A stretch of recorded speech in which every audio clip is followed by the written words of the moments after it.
Okay. All right, here we are. My camera is kind of weird tonight. Messed up. All right, you guys are gonna have to look at my face like it's gonna be huge in the stream. I gotta fix this though. It's bothering me.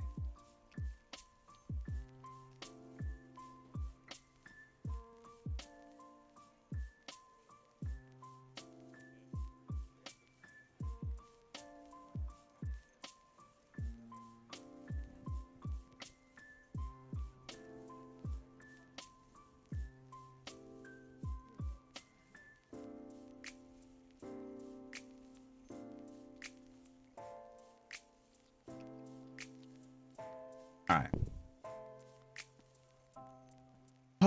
Okay. Bees, I'm calling you.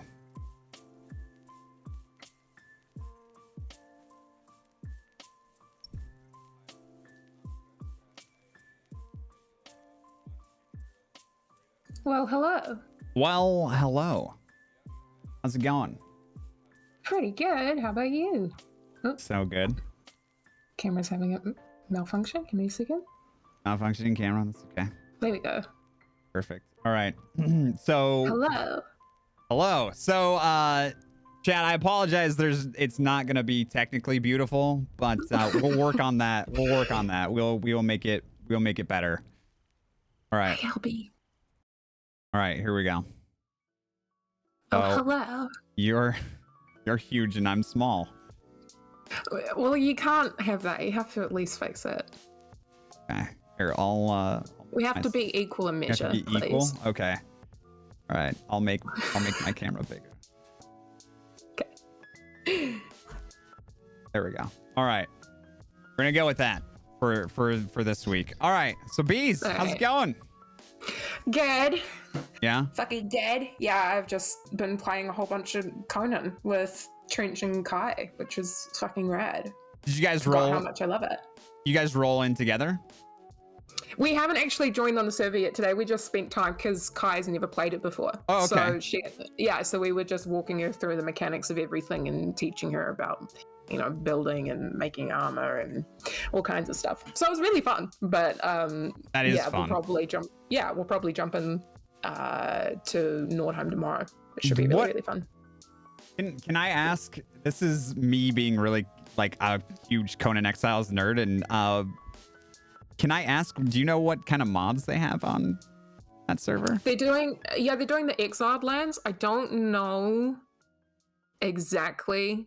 They don't have What AOC on there, right?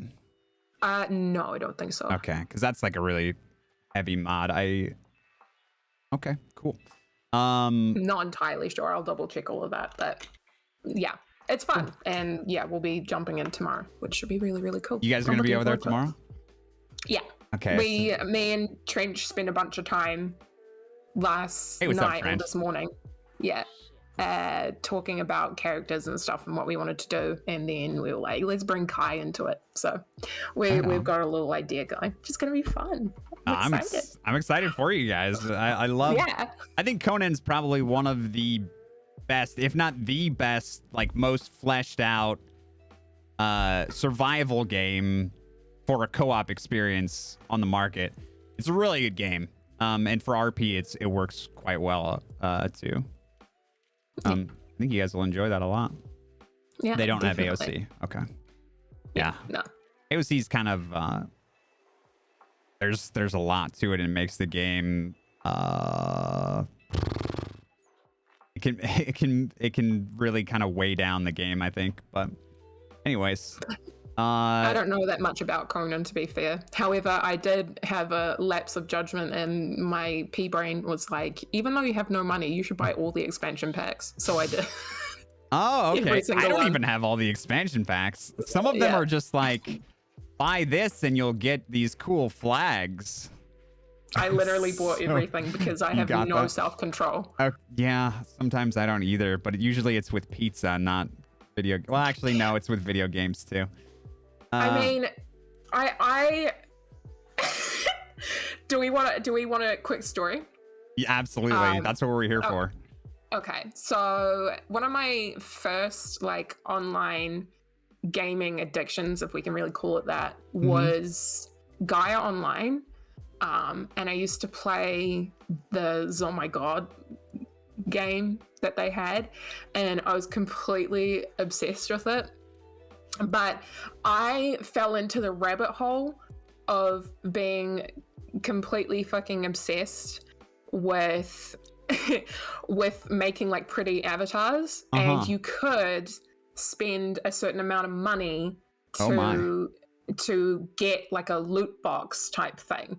Oh no. And I was really young and really foolish, and I was, for the first time in my life, receiving money from a regular job, and I was like, "Oh, I can totally do this. Like, I can totally buy this stuff, and it's not going to be that big a deal."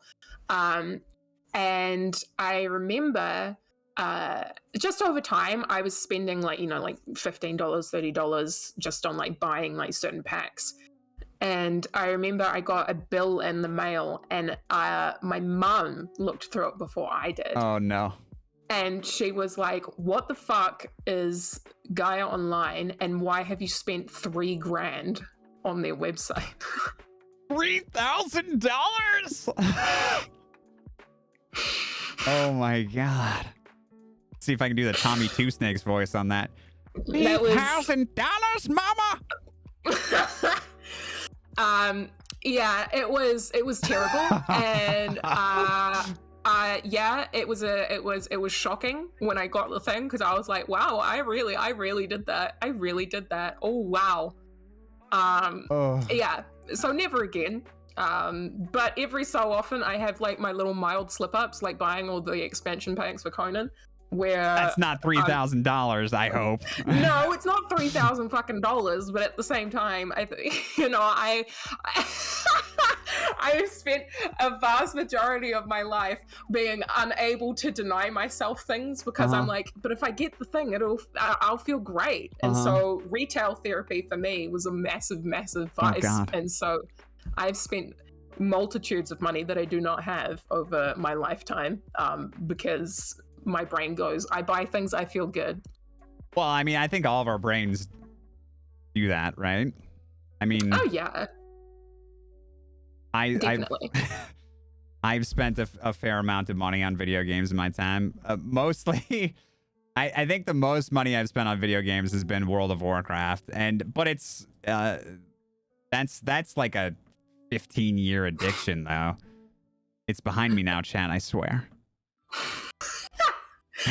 I mean, it always starts somewhere. I mean, for example, somebody who I know, who I will not name and shame, I know for a fact that on a certain game that they love to play, they have spent about $2,500. Yeah. Over the span of like, what's that? I don't know how long they've been playing. What's that space game where you like can spend money to like buy ships? Chat, you know what I'm talking about? People have spent like hundreds of thousands of dollars.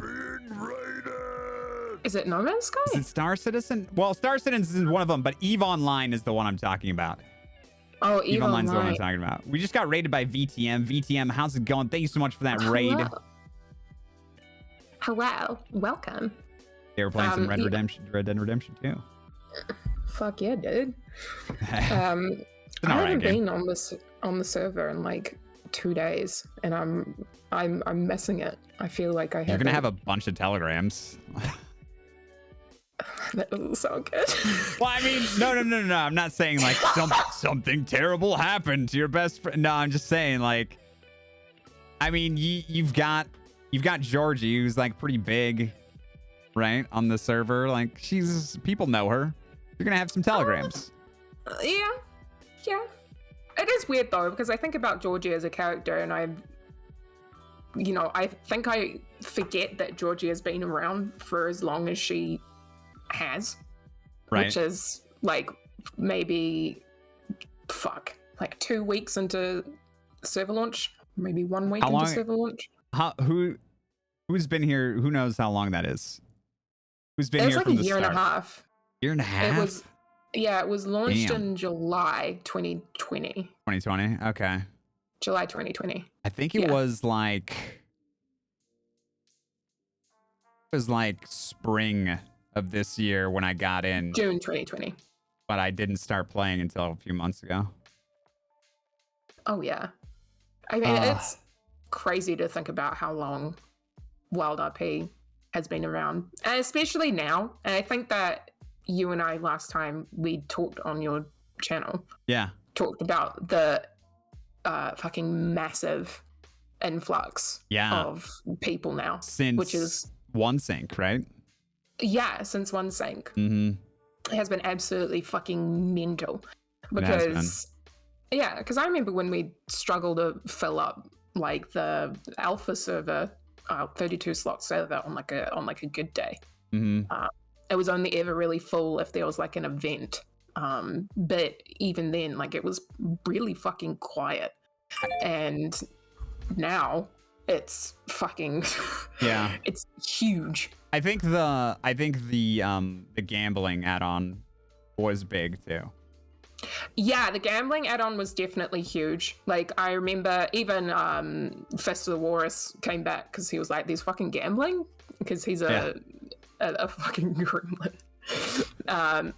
But you know, that was a really, really big thing. I think a lot of the patches, especially recently, have just been slowly increasing in terms of just excitement, I guess. Like, every new patch that has been released has been more exciting than the last.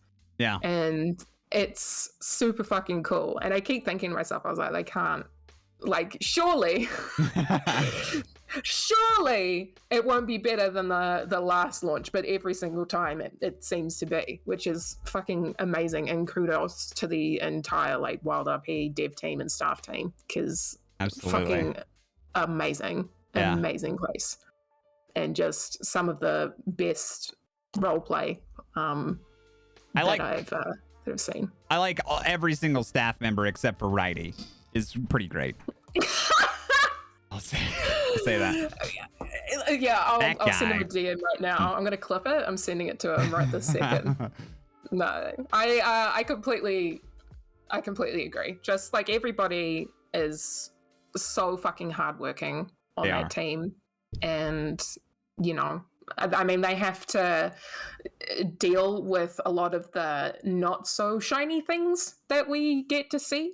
But they are just so polite and kind and just genuinely really amazing, sweet people. And I want to give them, like, I could literally sit here and gush about everybody on the staff team. Just because they're all so wonderful and kind, and I just feel like they don't get enough praise and love that they fucking deserve, because they really, really do. Yeah, if I like won the lottery, I'd just pay them all and make it their full-time job. Like, all right, let's go. But you know, unfortunately. Yeah, definitely. No, I agree with you. And I mean, the thing is it's like something that I didn't realize wasn't a common process with RP servers is the fact that they have the double interviews, where it's like you do the application, but then you do the actual. That is not normal. This is the only server I've ever had that on. Usually it's just like you fill out an app and like an admin will look at it and be like, okay, this person is not a complete fool. They are allowed to play on the server. It usually, I don't even think they read it all most of the time. On most servers, they're just like, yeah, okay, backstory, whatever. They wrote something. Okay, they've got their Steam 64 ID. Let's let them in. But on this server, they really take their time, and I feel confident they do really read the applications, and then they talk to you about it on voice, which I was very surprised. I was not expecting that. Oh yeah, and I think because, again, speaking from my own personal experience with RP and still feeling very new, being Wild RP is the first roleplay server that I ever went into. For me, I was like, oh wow, I didn't realize that this was such like an intense application process. but then I remember, like, you know, over time people would be like, hey, you want to come and roleplay, do some other stuff on this different server? And I'd be like, Right. yeah. And I remember I'd sit there and I'd like write out like thoroughly my application. Yeah. And we'd just get an email and they'd be like, oh yeah, you're through. And I was like, oh.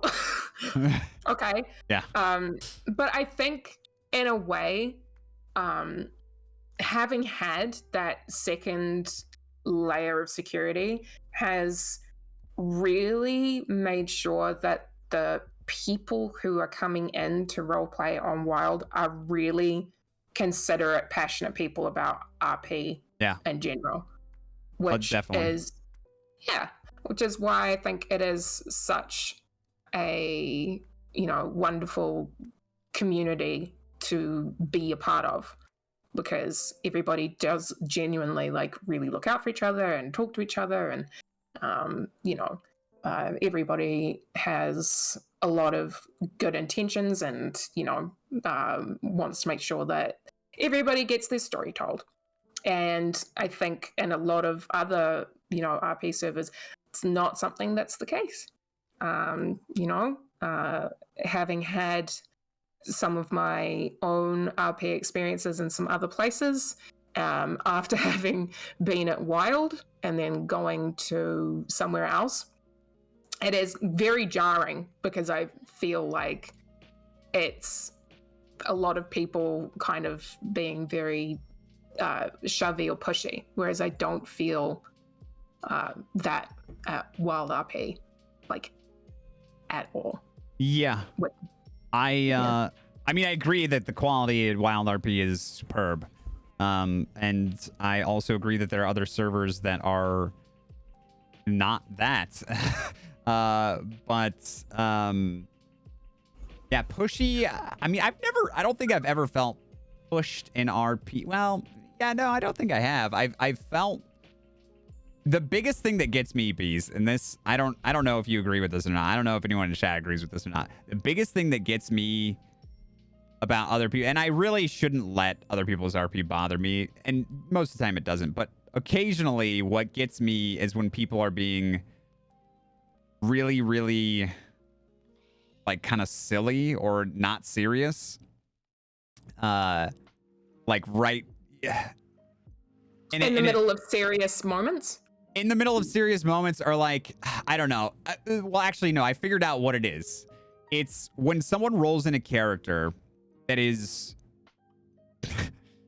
just super weird and silly. That's fine. But when they roll in a character that's super weird and silly and they have no objective, and their objective is literally to just hang out with their friends on a roleplay server, that drives me nuts. And I don't think, and I believe that there is a lot more of that on other servers than there is on this one.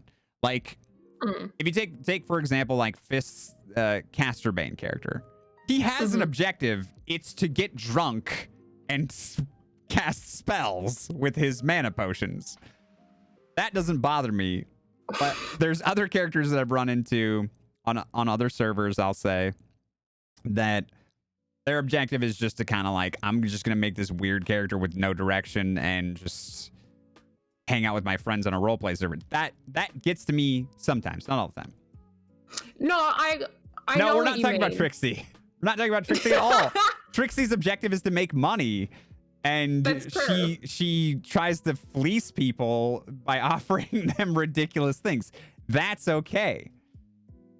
I think it's more along the lines of, for me, in the same kind of realm as that, is I think there is definitely like a time and a place for, you know, like silly characters. Like I have made my fair share of ridiculous, stupid gremlins, you know, who are there for chaos. But, you know, I will go out of my way to at least try and give people RP in some way. But I think where my relation to your situation comes in is when it comes to like serious moments and people who do play silly characters can't necessarily read a room. And that's hard. and realize that there's things going on that need to be dealt with, or there's like a serious situation, and they're consistently trying to jump in and make the scene less tense in a way, but they actually end up hindering a lot of the really good RP that could be happening within the serious moment. Yeah. And that for me especially can be like very distracting, because it's like, there are definitely times where I have been having like a emotional scene with someone, and people have come in and not necessarily knowing that the situation is very serious, but when people like they come over to like engage and respond, and they don't necessarily pick up on the fact that the two people are like speaking quietly, they don't really seem like they want to be bothered, and they still continue to push into that whole thing. That's where I'm like, okay, like there's definitely a moment where you need to recognize that it's like, it's really fun to be the goofy, weird, silly one, but there's also a moment to like step back and be like, okay, like totally don't need to be like in this scene right now. I'll go and find somewhere else to go. Yeah. But yeah, that's where my frustration lies, is people who don't necessarily know how to read a room and just want to be the funny person, right. Just come in and make it about their character being funny. Yeah. And it's like, like the time and place. I think that there are RP consequences to that, and I think that as a community, we need to hold those people accountable. Like if they walk into a room and they're like, well, it's quiet, I might as well say a punchline. But like 5 people's best friend just died from an alligator attack. And then they're like, I don't know, they say something funny that I can't think of right now. I think that they should totally get stabbed. Just absolutely. I think that's a fair exchange. Oh my god. No, I completely, I think like, because for example, I used to play Nora Boyle, and she was a 99-year-old woman who was crass, foul, disgusting, and raging alcoholic and smoker, and I had a really Can you give us a little Nora? I don't. Come on. Oh god. I mean, okay. Oh shit. Oh god, Nora. I don't really fucking know what to say as Nora, but you can imagine that she just kind of fucking sounds a bit like this all the time. She sounds sad and drunk. No, well, and old. Well, that was pretty much her entire being was sad drunk old lady. All right. Yeah, but also with far too much sexual prowess for one woman. Oh God, I'm sorry, I missed this character. Yeah, she was something else. But I remember when I first played her, again, Wild is the first ever roleplay server that I was a part of, or got to be a part of. And I definitely had my moments where, people had to kind of teach me, they're like, hey, now's not the time. And, I'd be like, oh, okay. But again, something that I've had to learn a lot in the server very, very quickly. Yeah. Where it's one of those things where you just need to be able to pick up on things that are happening around you, and being aware of that and being respectful of that as well. Which a couple of times, because I was silly and goofy, I didn't pick up on that, and I really feel fucking awful and terrible about it now. Definitely, but it's just a learning curve. I think that for some people, especially, they just maybe aren't the best at picking up on social cues, or maybe they just don't get it, and it may be through no fault of their own, but I think it's just something to try and be self-aware of in RP, at least. Absolutely. I think you got really lucky. You joined this server full of brilliant role players at its infancy when there wasn't a lot of people there. So it was like a really close-knit, I'm assuming it was like kind of close-knit community after a short time, and people were able to like reach out to you and be like, hey, just so you know, like stuff like that. Yeah. Yeah. I mean, because like the community itself, even though it's massive now, even now, like you see people talking to each other all the time, just in the general chat, or spending time, out of roleplay, hanging out. I know that there are definitely groups of people who have, who spend a lot of time together, in RP, and they make their own discords so they can all communicate and spend time with each other. And it is just a really lovely community to be a part of. And yeah, there are a lot of people in the beginning who taught me a shitload about roleplay and how it works. And damn, Albie.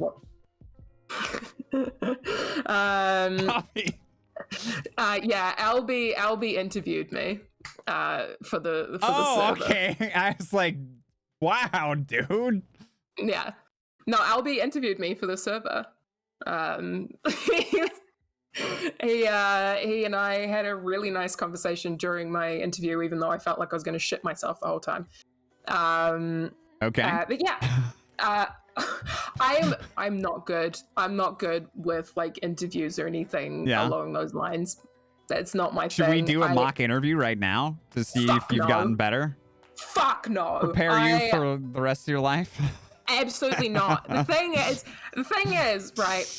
And I've thought, I've thought about this in grave detail. As it's like, grave detail. Okay. Because my brain is like, no, we need to really break this down. We need to figure out why you have such a strong reaction to this. Is the second that like I can have a conversation with somebody, for sure. Like I can sit there and I can talk with them and converse with them, and everything's fine. The second that I feel as though I am being quizzed or being tested or on my knowledge about something, my whole body shuts down, and I'm like, your body shuts. You get jaundice and your liver stops working. I literally, all my organs shut off. I slowly start deteriorating. Rigor mortis sits in, and I'm fucked. I can't cope. It's not something that I deal with well. Can you call my mom, please? Is that what you're asking? My mom. Yeah, definitely. I don't know. I don't know if you ever got like test anxiety when you were in school. That was not me. I never got test anxiety. I was lucky with that. I get crazy anxiety over some things, but not tests. Oh shit. I don't know why. Even when I'm like, I'm totally gonna fail this, I'm like, whatever. Just fail it, man. No, see, I'm the complete fucking opposite. I was terrible. I would literally here we go. We're getting some lore. Unlock the lore, Chad. We've unlocked the lore. Cha-ching. I used to go into my exams, and I remember I would sit there. Oh my god, this is gonna make me sound so strange. I would sit there, I would write my name at the top, I would read through the entire thing, and then have like a minor panic attack because I couldn't understand the questions, and then I would close the pamphlet, and then I would sit there and I would watch the clock until the time ran out, and then I would get up and leave, and I would never actually, because I was so This is terrified. in school? Like high school? Yeah. I was Did you graduate? Fucking barely. By the skin of my fucking ass. Honestly, it was fucking shocking that I graduated at all. I think I passed by like 1 credit, which I was like, yeah, better than nothing. And I'm pretty sure I got it by doing like some sort of like first aid course. But I just had such terrible like failure anxiety and test anxiety that I'd just be like, it's better to do nothing at all so that way I don't look stupid. So I'd just sit there and never actually touch the piece of paper apart from writing my fucking name on it. And okay, that was I know you're from New Zealand and not Australia, but was your teacher ever like, WTF, mate? When they saw that? Are you leaving now? That was awful. Sorry. You know, I was having a conversation with somebody the other day about the fact that I think it was Fist. I was having a conversation about the fact that, you know, Kiwis just in general have such a strong language profile in the sense that I don't know why that was so funny to me, but you're right. I've seen the video. I've seen the YouTube video. Yeah. And on top of that, I mean, like, my mum, who is like one of the sweetest, like kindest people I know, frequently will come into my room and go, hey, C word, and, you know, just proceed to ask me about my day. You know, it is so liberal. Just the use of swear words and you know, that kind of thing. Like, I had teachers who swore before. I remember I had a teacher who cussed out a student. Oh, really? In my class. Yeah. You got a promotion? No, he was very interesting. Yeah, see, Tiny Angry World, yeah, they don't give, like, Kiwis in general, you know, there's the funny, jokey memes where it's like, you know, Australians and Kiwis say, you know, the C word all the time, but it's fucking true. I love really true. I love when I go on Reddit and it's like Australian man something something something on the news. And it's just like an interview of an Australian man talking about just something that, like a crime or something that happened. But because the man is Australian and the the slang that he uses, it just makes it just so good. No, there is so much like crazy Australasian slang. Yeah. And I mean, I definitely have you know, grown out of a couple of the phrases and stuff that I used to say, you know, growing up relatively rural. But you know, living now in the city and stuff, it's definitely something that I don't do as much. However, again, I've had like friends and stuff come over from the States and just be completely shocked by the fact that everybody is very liberal with their use of swear words. Right. Because it's not something that people are used to. Like, I even remember being a teenager on the internet and making a whole bunch of friends in Tiny Chat, which I don't know if anybody here knows what the fuck Tiny Chat is. But it was basically like a multicam online chat room, and you could have like different rooms and stuff. And I used Sounds dangerous. It was. You know, internet safety is something that I learned later on in life. I'm sorry, repeat that? No. Please. I said internet safety is something that I learned a lot later in life. Yeah. Oh, God. Internet safety, kids. Yeah. I really wish that Don't go to Omegle. No, don't. Just don't. Don't ever do that. It's never a good time. You think it will be, but it won't be. Oh my fucking god. No, but I remember again, like my parents and my family coming in and like just swearing in the background, and all my American friends like panicking because they thought that my family was like angry with me because they're using very strong language. And just being like, no, that's just the way that everybody in this household talks to each other. All right. That is basically how I have been spoken to my entire life.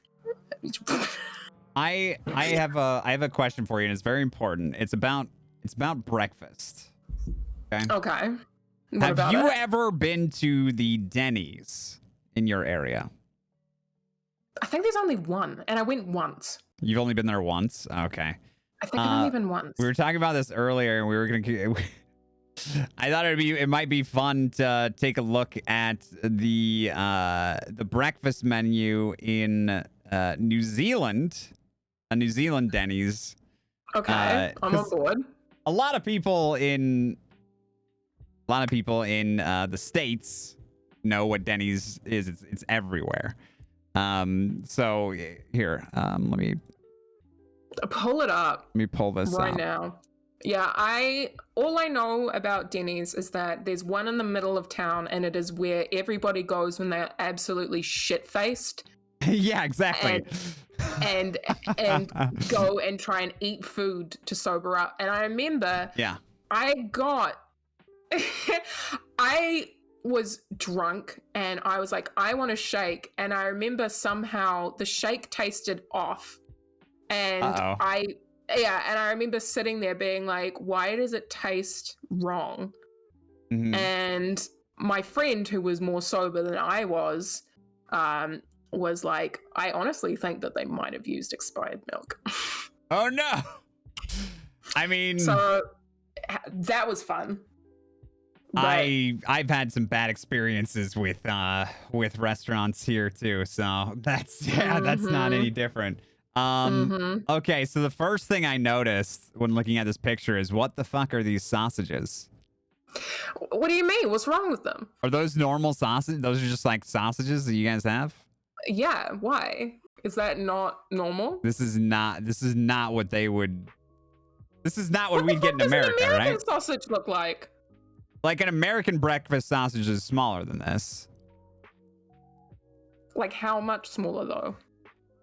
Let me see. That is very strange to me. Let me. You know what? That looks normal. Let's look up the Denny's menu from around here. Okay. And yes, tiny angry woman, I am in Auckland. Oh my god! They want to know where I am before I can pull up the menu. I will say this, and maybe you'll find this very strange. I remember growing up seeing, watching a lot of American television shows and movies and all kinds of stuff. And I remember thinking to myself that there was so much like food that I was like, this is very exotic, because I'd never seen it before, or it looked completely fucking different to the food that we have here. Like, right. I remember very specifically watching an episode, I'm pretty sure, of like Even Stevens, and they were like holding this like block of cheddar cheese, and it was fucking like fluorescent orange. And that, to me, I was like, why the fuck? Wait, is your cheese not orange? Fuck no! It is no, it's not at all. It is just a regular fucking like pale yellow color. It is. What? It is very strange. Yeah, literally. I remember sitting there looking at it being like, a cheddar cheese here is super orange for sure. Yeah. Yeah, it is very strange. See if I can. I'm gonna zoom in on this picture. I'm gonna show you. Can you see that? Let me see. Oh God, that's huge. Oh wow. Okay, yeah. So those are our sausages. They're like little tiny breakfast sausages. What the fuck? Yeah. They are really small. They're like they're usually like a maple. They're like a maple flavor, right, chat? Help me out. Okay. Yeah, no, that is really different looking. That's They're like tiny. a breakfast sausage for us. Okay. Our bacon looks different too. Your bacon looks like thicker cut. Ours is cheap and crispy, which crispy is nice, but it's small too. Yours looks like is it chewy or? That looks chewy to me. That looks like you got chewy bacon. Welcome to the Well, it's not like, you fucking can snap it in half. You can snap this bacon in half. I bet the American bacon, yeah. If you fucking overcook it, yeah. You don't like crispy bacon? Hold on. I do like crispy bacon. Don't get me wrong. You might have to stop this right here. But if you the bacon that you get here is it is cooked to a point where it is soft and crispy on the outside, and then you have it with I don't know, like pancakes or waffles or something along those lines. I'm sorry, is it normal for you to put the bacon in the pancake? What do you no. Okay, you make a little pancake sandwich with bacon in it? Because that sounds good to me, but that does actually sound pretty fucking good. But no, literally, if you want to get a breakfast thing, or if you want to get bacon, it's usually 1 or 2 strips, but they're really long. It's generally pork shoulder, and it's really, that's and what's it's really different here. good. I think for us, bacon is it back bacon or is it? I think it's back bacon, or it's from the belly. Yeah, I think it's back bacon though. Oh yeah. So it's different. It's different than This is like ham almost. Okay. Because look, let me show you a picture of ham. Right there. To be fair though, I want to say this: that is a really fucking unfair representative of how good bacon can be cooked here. Because I will admit that shit looks awful. This right here. That looks bad. It doesn't look great. No, it looks grey and gross, and I will 100% admit that. But it looks like it to me. It looks like it's not really cooked. It looks like they took one of those flame torches and torched the edges of the bacon. The outside of it, and then sliced it and was like, here's some uncooked meat. Hope you don't get worms. No, literally. Okay, I will admit that picture is awful. Yeah, I mean, 100%. I'm with you there. Looking at it, not everything. Okay. I've got another question. The text here under your French slam. Right. It says bread dipped in egg batter. Why doesn't it just say French toast? Do you guys not say French toast? No, we do. I don't know why the fuck that's just that. Okay, so that's just weird. I guess it's because there'd be some people who'd be like French toast, and they'd be like, "What the fuck is that?" Plus, I would like to point out that a lot of the people who go to the Denny's are shit-faced. Yeah, and they need it all. They need it explained to them like they're 5, because otherwise they'll be like, "Well, fuck is French toast?" Okay. Oh, well, it's bread dipped in eggs. Amazing. Yeah. Well, I mean, and there's some seasoning too, but Kai says she's way too picky and she doesn't like bacon. How do we feel about that, Bees? I used to be really gross, and I used to be completely obsessed with bacon. And oh, I hate my dog. I'm gonna let her in real quick. But okay. I used to be completely obsessed. She's gonna continue talking. And I used to eat it all the time. I used to make it as a snack after school. Also, a snack after school? What's that?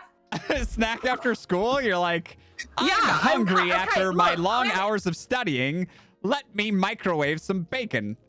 Okay, I want to say this, all right? I don't fucking. There are people who have weirder food habits than that, okay? Okay. Don't you fucking come for me, all right? That is not fucking fair. That is okay? true. It's All very right? true. I have known people who have eaten weirder combinations of shit and been like, it's bomb, and it sounds like cat throw up. Like, I'm not about it. Oh. However, I used to eat like little bits of bacon, and I used to like make it super crispy, and I'd have it in a little bowl, and I would eat it. Oh, like school. a snack. Like a snack. Um.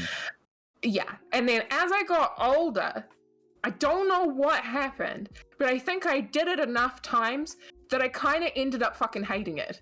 And You hate bacon now. I don't necessarily hate it, but if it's there, like if it comes with it, I'll eat it. But I will never go out of my way to put like bacon in anything, ever. Really? Nope. I like bacon, but I don't think I liked bacon as much as you did when you were a teenager. I mean, I don't know. If we want teenager stories about weird things that we've done, I mean, I've got a few. We both have a few. I think we've touched that briefly. Yeah. Okay, the Kiwi Slam is my next question. What is this? Hold on. 150 gram pre-cooked sirloin steak. Is that a steak? Really? I can't. No, it doesn't really fucking look like it. I can't zoom. It looks sad. This looks sad. I can't make it any bigger. Oh my fucking god. No, that genuinely looks very fucking sad. That looks like gristle. It does not look like a good time. That's a steak? I know. Okay, so it's and then it has grilled onions just like on the side, but they don't look really grilled to me. They look lightly grilled, like sauteed. Okay. Well, I mean, is Denny's like a respectable restaurant? No, not at all. You're right. Okay. But because it's really fucking not here. It is not a place that people go, yeah, bro, let's go to fucking Denny's because we're sober and it's a really good time. The bacon looks normal on this menu picture. Where? Look, I changed it over. It looks more normal there. All right. Yeah. The sausage is still weird. What the fuck is that? Hold on. Is there like a pizza slice? Vegetarian breakfast, 2 eggs cooked to order with grilled tomatoes, mushrooms, hash browns, vegetarian patty. Ugh, so they just throw a veggie patty on there? No. Would you care for that? No. I was vegetarian for a moment in my life. A brief moment? I was vegetarian for about 6 months. Oh, 6 months. Okay, that's a lot longer than I went. Oh yeah, because I was driving on the motorway and there was a cattle car that was obviously getting into some sort of, meat factory. And it's hard to think about. Yeah, and I was literally driving next to it and I saw the face of the cow through the slats and it looked sad and I burst into tears. Oh. On the motorway. Because I'm a big, while you're driving?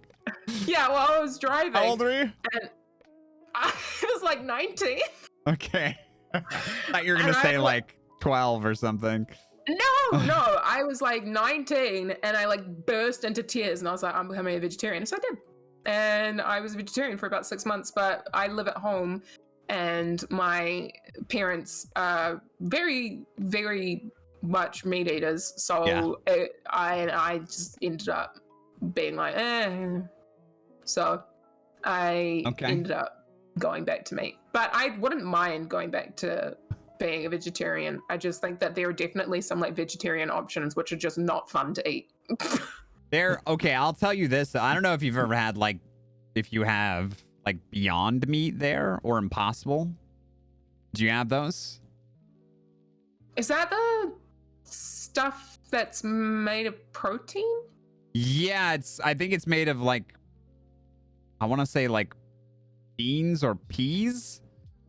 Okay, I think I've heard of it, but I don't. It's real good. It's actually corn. good. Yeah, corn. That's right. Is it made of corn? No, Oh, I don't know what korma. the fuck it's made out of, but it's spelt corn, and you can get it in supermarkets and stuff. But it's don't know usually what like that the is. very bougie supermarkets, like Okay. like the New Zealand equivalent of Whole Foods. I Oh. think that's a fancy place. Yeah, I think so. Yeah. Like okay. like one of the most fancy like grocery stores you can go to, where like Right. you know rich white suburban mums like congratulate themselves because you know the flour they bought is you know 1-star organic, and they're like, I contributed to society today, that type of thing. Yeah, and then they Eh. drive their 14 miles per gallon SUV home. Yeah, exactly. And they're like, wow, I'm really helping the planet. That kind of thing. Right. But no. Anyway, what about it? This. No, I just what said have you it's got? like if I don't know, you may not have it there yet, but it's like it's just really good. I think it's beans, but it's it's the closest thing I've ever tasted to tasting like it's burgers is what I've tasted. They actually have it at fast food joints here. I think they have one of them. I think Impossible Burgers at Burger King, and I think Beyond Burger is at. I want to say it's at like Carl's Jr. or something, but Okay. but you can also get it at the grocery store, and it's really good. Oh, that's really interesting. Okay. Yeah, you can get it in some places here, but it's not very fucking common. Yeah.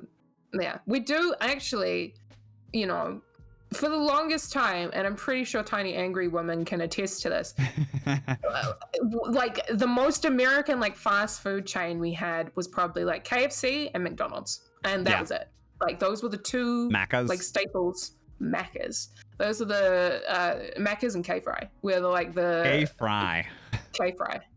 Where the two staples. It's already KFC. Why do you have to make a new nickname for it? I don't fucking know. I don't make the damn rules. But it's just one of the Kiwis and Australians are like, we're lazy people. We just want to abbreviate fucking everything. I love it's it. It's just the way it fucking works, okay? It's K-Fry. People are getting upset in chat. K-Fry. Oh, yeah. K-Fry, see? I don't know why. It's one of those things where, you know, New Zealanders and Kiwis have a habitual habit of shortening everything, even if it's already fucking short, because we're lazy. Gotta make this our own. I get it. Okay. Yeah, I don't know why. It's just the way it's always been. But it is more letters, LB. It is more letters. It is. But shut up, LB. Okay, I don't want to. Don't poke holes in our Kiwiisms and Australianisms. Okay, I don't want to hear about it. But there is definitely like a new market for like a whole bunch of like American like fast food outlets now. Where I feel bad for you, honestly, but. Well, yeah, because recently, I would say, and probably in like the last 10 years, we went from just having like Macca's and K-Fry, and that was it. And now suddenly we have like Carl's Jr., Taco Bell, really? Texas Chicken. Yeah, we've like suddenly started getting like all these new places in. And because I think Kiwis just in general have like a fascination with like American culture and kind of almost want to be a bit more Americanized in a way, or at least heading in that direction. Like there were like queues for like down fucking streets to get into these fast food places? Into these places because they were like, oh my god, it's a fucking American restaurant, and everybody just completely fucking loses their fucking mind over it because to us it's such a foreign fucking concept. That like you guys have such intense like you know fast food trains that they're we don't accused have. for Taco Bell. Okay, let's talk about the fact that they're accused for Taco Bell. Maybe the ingredients are different there, but here Taco Bell is like, I'm not saying it tastes bad, I'm just saying it's the lowest tier of like quality for fast food. It's really cheap. But you could walk into a Taco Bell here with $20 and anything you want. Yeah, you're hot. Just go nuts. Whatever you want to get, you could fill your belly twice with the most expensive thing on the menu and still get change. Nope. Is it like Nope. that there? Nope.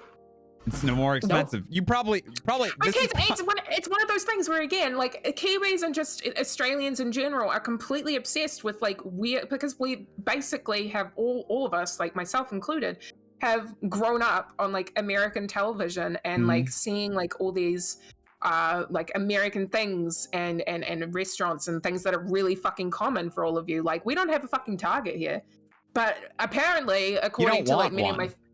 But the thing is it's like, I know don't want a Target. Lots of my Kiwi friends, when they go to America, are like, I want to go to a fucking Target, because they're like, Why? Why do you it's such a big deal over there, or at least to us, it's like perceived as a big fucking deal, and they're like, I just want to go to a fucking Target. I want to go, because, or like going to like a Walmart, because it's like such a staple. Kai, do you get excited about going to Target? Or Trench, are you here still? Albie, help me. Are you like, I'm so excited to go to Target? Kai does. Kai actually likes Target. Oh, really? I'm surprised. I don't care about Target at all. I have been told that apparently Target is a you know, just a haven for, you know, white women just having the time of their lives there. It's a haven for drug deals behind it. I know that. It's just okay. So, but it's just one of those things where because we see it all the time on TV, but we have it's not here. We have no way of accessing it or getting to it. We can't even like ship anything from there like to here. And so it's like massively sensationalized. Go to Target for the white women. Trench, please.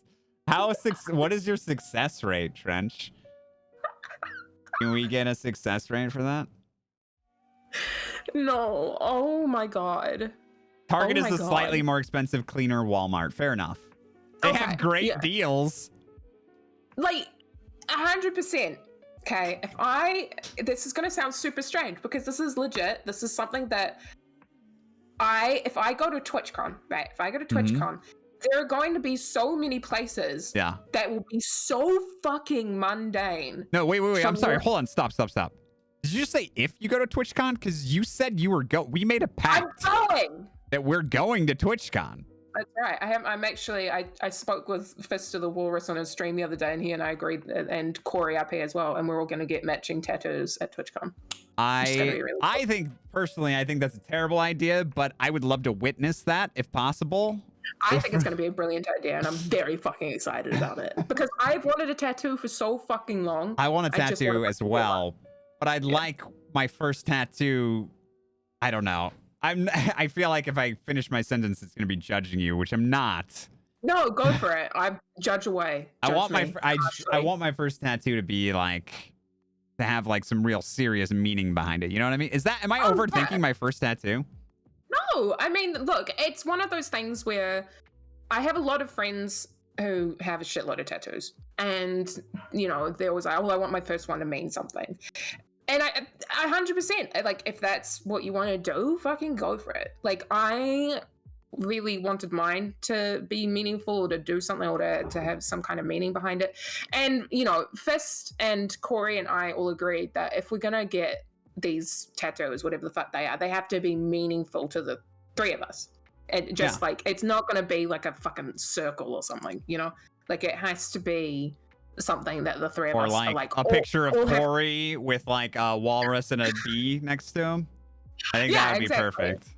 You can have Corey tattooed on your butt. We're all just basically doing Steve-O's of each other. Like, I get one of Alex on my back doing a thumbs up. Corey gets one of me. Alex gets one of Corey. There you go. I like that. Fucking amazing. Perfect. But yeah, just you know, I mean, I don't know. Tattoos are something that I've always really fucking wanted. I want like full sleeves. I do. Oh, me too. I want all the tattoos. Give them to me. It's just, it's money, and I have to think of what I think I figured it out. Okay. Are you ready for this? Kai, are you ready? Bees, are you ready for this? I think I figured out what I want for my first tattoo. Unprepared, please. But okay, but I'm actually not sure it can be my first tattoo because it's gonna be huge. What I want, so my father, a dick with wings. Okay. French. I want it on my arm.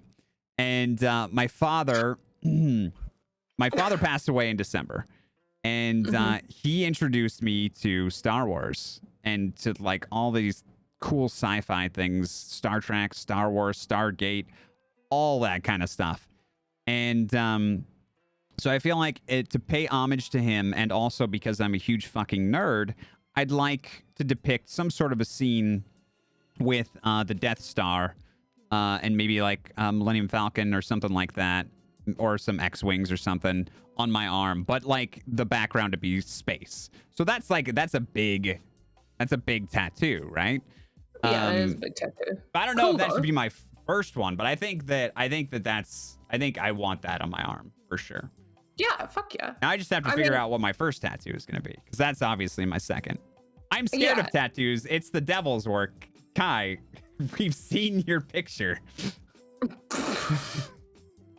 I mean, I wanted my first tattoo to be a little bee, like a fat ass. I love that. bumblebee. I think you should do that. I do really want to get a fat ass bumblebee, but I don't know. That's the thing, because I've worked as an actor for a long time. I put it on massive hiatus and stopped doing it for a while because, the industry itself was a very fucking emotionally draining and, exceptionally unrewarding at times thing to be a part of. So I put it to the side. But I, still go for auditions and things from time to time. And the thing that they always hammer into you is if you have tattoos, you'll be less likely to get work because they'll have to cover them up. Yeah. And I was like, well, fuck. And so I've thought about all the places where I can have it, where I can easily hide it if I need to. But the problem with that is all the places that I know that I can hide it hurt like fucking hell. Yeah. Which is what I've been told. They're like, oh, you want to get it there? That hurts like hell. That's like one of the worst places you can get it. And so I'm just like, for fuck's sakes. Like I'm so desperate to get it, but I need it to be hidden. But I'm also a massive pussy when it comes to pain. So I just am like, I'm freaking the fuck out because I'm like, I just want to get this fucking tattoo. Like I had it drawn and designed and everything.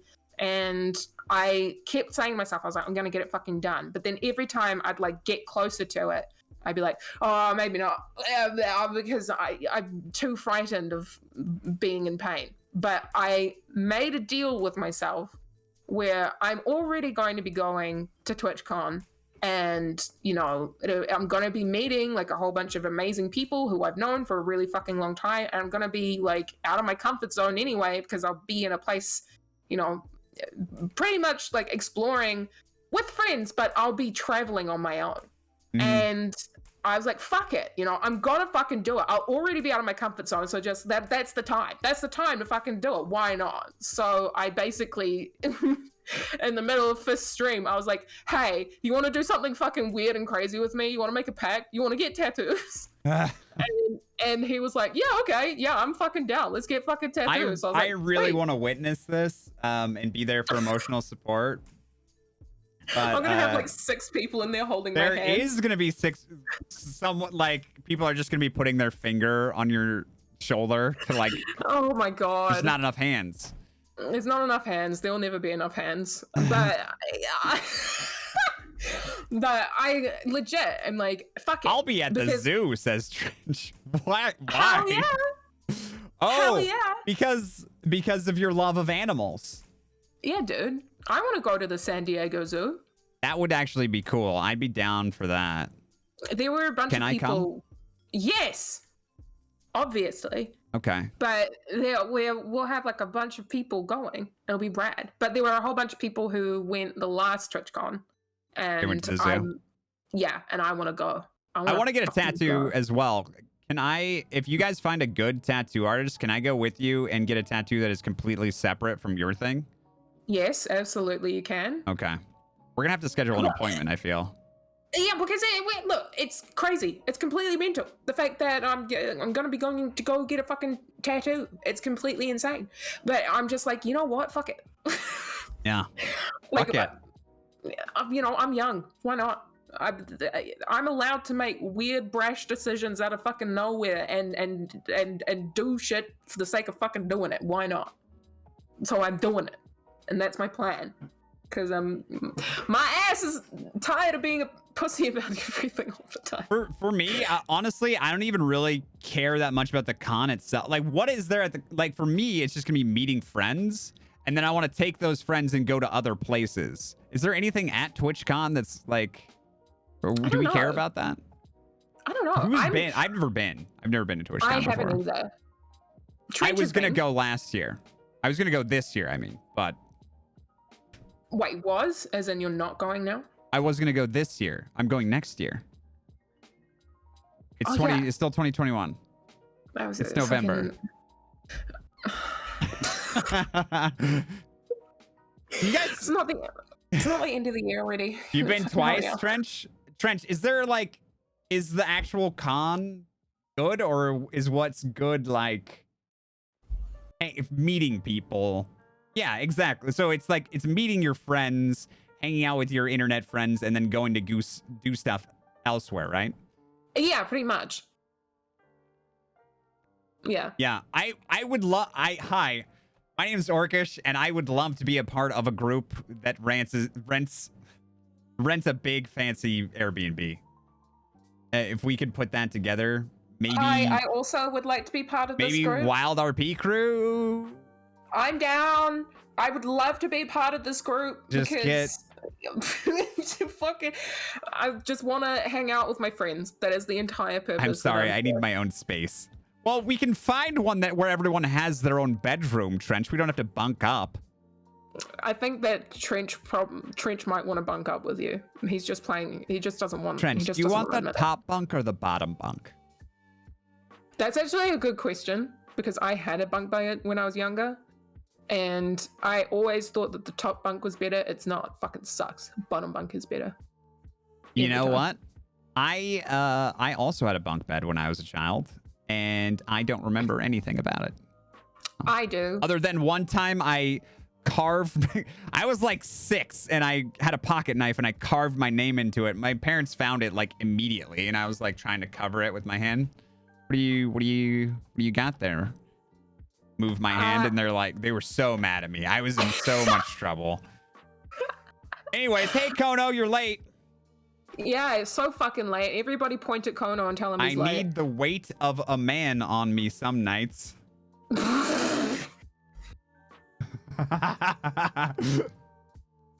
Trench says things.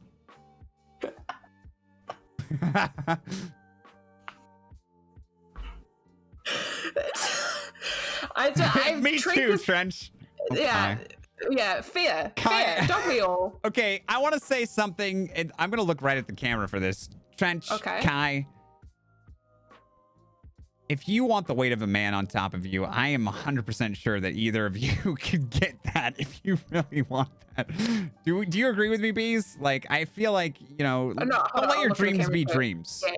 Right? Don't let your dreams be dreams. Exactly. I wholeheartedly believe that if you really, really wanted to achieve your dreams, you could. Specifically, The only thing that's stopping you is you. You are in the way of your own happiness and a man lying on top of you. That's it. Yeah. You just gotta go out, and if you can. I'm emergency stopping you.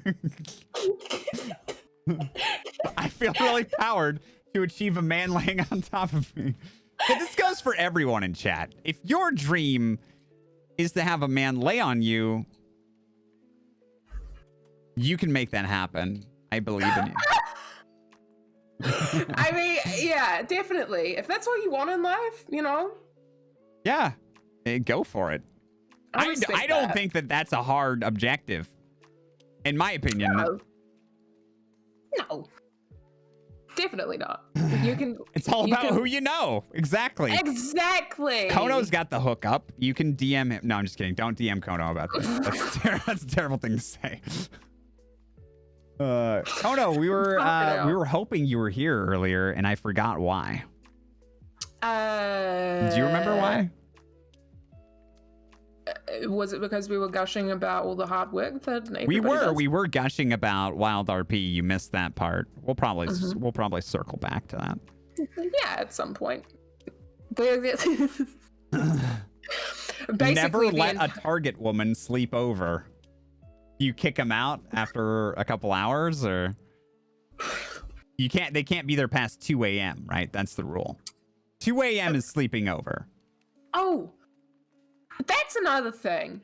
You guys, okay, your stores stay up so late. Depends on where you are. Like, if you live... Okay, so my mom is from southeastern Colorado. She lives in a small town. She's not from there, but she lives there currently. She's in a really small town. There's nothing open there past, like, 9. But if you live where I am, there's a couple of like fast food places and like maybe a couple grocery stores that'll be open 24 hours a day. But if you live in Seattle, there's tons of places where you can go that are open all day. Yeah. Yeah. No. Like everything here, stores, like, retail stores, all close at like 5, 6. What? Pretty much. Yep. They close at 6? Yeah. Well, how do people get there after work? What? Do you not work from 9 to 5 in your country? Yes, you do. You work from 9 to 5. Your store closes at like 5 or 6. So how do you get there? Do you teleport to the store? No, you drive there. You drive to the store and it's closed by the time you get there? Yeah. If you want to fuck it, like, look, if you want to go shopping, you have to do it between like 9 and 5, and that's it, because otherwise everything closes. So okay, but no, I'm saying like I'm a banker in Auckland, and I work at a bank, right? And I get up every morning at 8, and I get ready, and I'm at work at 9. Yeah. Okay, and then I work until 5 p.m. and I'm like, shucks, or what is something that what's an expletive that someone from Auckland would say? Fuck. Fuck.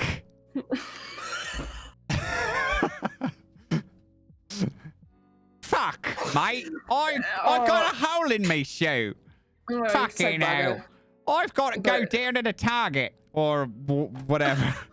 But you get there and it's 5:30 and they're closed. What do you do? You have Amazon? Go home. There's Amazon's international. You go home and just have a hole in your shoe for a week? Yeah. I mean, you'll have like breaks and shit, or like days off, obviously. Yeah, on Saturday you can go. Yeah, but for those... But if it happens on Monday, you have to go 5 days with a hole in your shoe? Well, I'm assuming you might have other fucking shoes. But, you know. All right.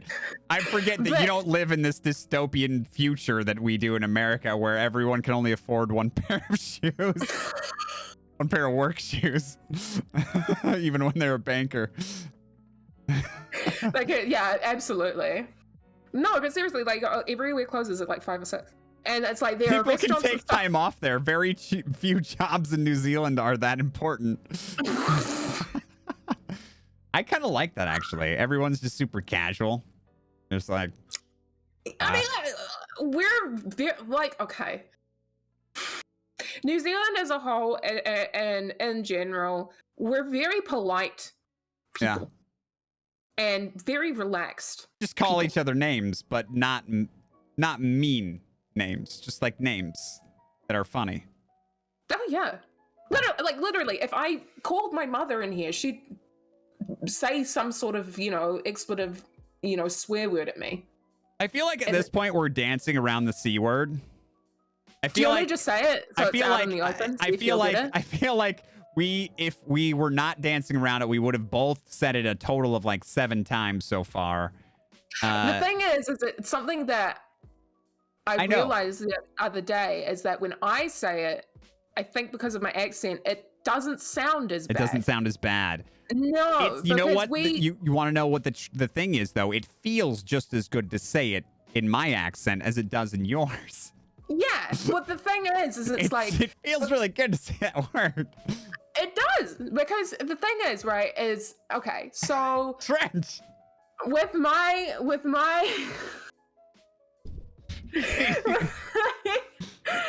my accent, it softens it a lot. But I've noticed that with American accents, because you guys hit your consonants a lot harder than we do. The C's harder, yeah. It sounds and the T more aggressive. Hard. Yeah. It sounds a hell of a lot more aggressive. Whereas when I say it, because we, like, New Zealanders, like, swallow half the fucking words that they say. Yeah, I love it. Yeah, where, like, there have been times where I've literally been talking... Okay, a friend of mine in America flew over here like fucking years ago, and I was having like a really fast-paced conversation with another Kiwi friend of mine, and she and I were talking really, really quickly, and you know, we were both really excited about something, and we turned to him and we're like, so, you know, like trying to talk to him about it, and he was like, I'll be honest, I don't know what the fuck we're talking about. And I was like, oh, we're not paying attention. He was like, no, you guys are talking so fast and I can't hear half the shit that you're saying. And it is literally because we just swallow like half the fucking like vowels and consonants. They just fucking disappear. And it doesn't make any like, to people who are used to hearing it, it sounds super fucking strange. Yeah, the T, you can barely even hear the T when you say it. Yeah, it can't. Whereas, like, if, you know, your mom would do you put cheeky in front of that, or is that just in like in the UK? No, I mean you can. There are people who do. Yeah, in New Zealand. Yeah, I mean, but my mom puts much worse things in front of me. I really want to meet your mom. I think. Is it too soon? No, she's literally appeared, and like when I used to stream all the time, you know, she used to appear all the time and have chats and hang out, and you know, she is just a bit of a fucking loose unit, just in general. But she's wonderful. Loose unit. Don't offer her cake. The woman has PTSD. Yeah, you threw that cake slice at her. It was for the fucking children. In her eyes that she was about to cry. It was for the fucking... I refuse to be crucified with Kai, are you still in here? Huffing cake at my mother, okay? No, that's... I refuse. I'm sad that I wasn't there for the rest of that. It sounds like you guys had a lot of fun. I was. I was like, I have to stream because I'm insecure about not having a check mark next to my name on Twitch. Don't ever be insecure about that. Thank you. No. You fucking... Don't I'm gonna make this weird. I'm about to make it weird. Kai, I'm about to make it fucking weird. Hold on. I'm about to make it fucking weird. If you do it to me, I'm gonna do it to you. People would not come and hang out with you in your stream if you weren't fucking good at what you do. Okay. All right. And whether you have a check mark or not does not take away the fact that you are excellent at what you fucking do. Thank you. That's all. All right. Okay. We have a request from Kono. I don't know if you know who Kono is. He's quite famous. I've never met him. You got denied for your check mark, Kono? I'm so sorry. He says, Bee, make it weird for me. And then Trench says, are we making it weird? And then he stretches. And I think he's stretching. We can make it weird. He's either stretching like he's doing the like boyfriend at the movie theater stretch, or he's like stretching his muscles out because he needs them in order to make things weird for some reason. He's limbering up. Yeah, here we go. He's limbering up. He's getting ready, dude. I don't know what Kono wants me to do to make it weird for him. How do we make it weird for Kono? I don't know. Do we just compliment him endlessly until he... We could do that. Do you guys want to do that? We could do that. Compliment Kono endlessly and just tell him how exceptional he is as a human being. That would be Should fantastic. we start calling him Kono Daddy like the entire server does? Or That's true. We could turn this into an ASMR stream where we just say Daddy Kono over and over again. Yeah, Daddy Kono. I'm sorry, not Kono Daddy. Daddy Kono. I already know all this. I'm Kono. Yeah, Daddy Kono, I have a question for you. Where did Daddy Kono come from, and why are you encouraging it so much? He loves it. He does love it, I think. He loves it. I think he does. With Kono, I think he likes to pretend he doesn't like it, but he's like, I hate that, and then he's like, tee-hee, oh, they're calling me Daddy. Oh my God, stop, guys.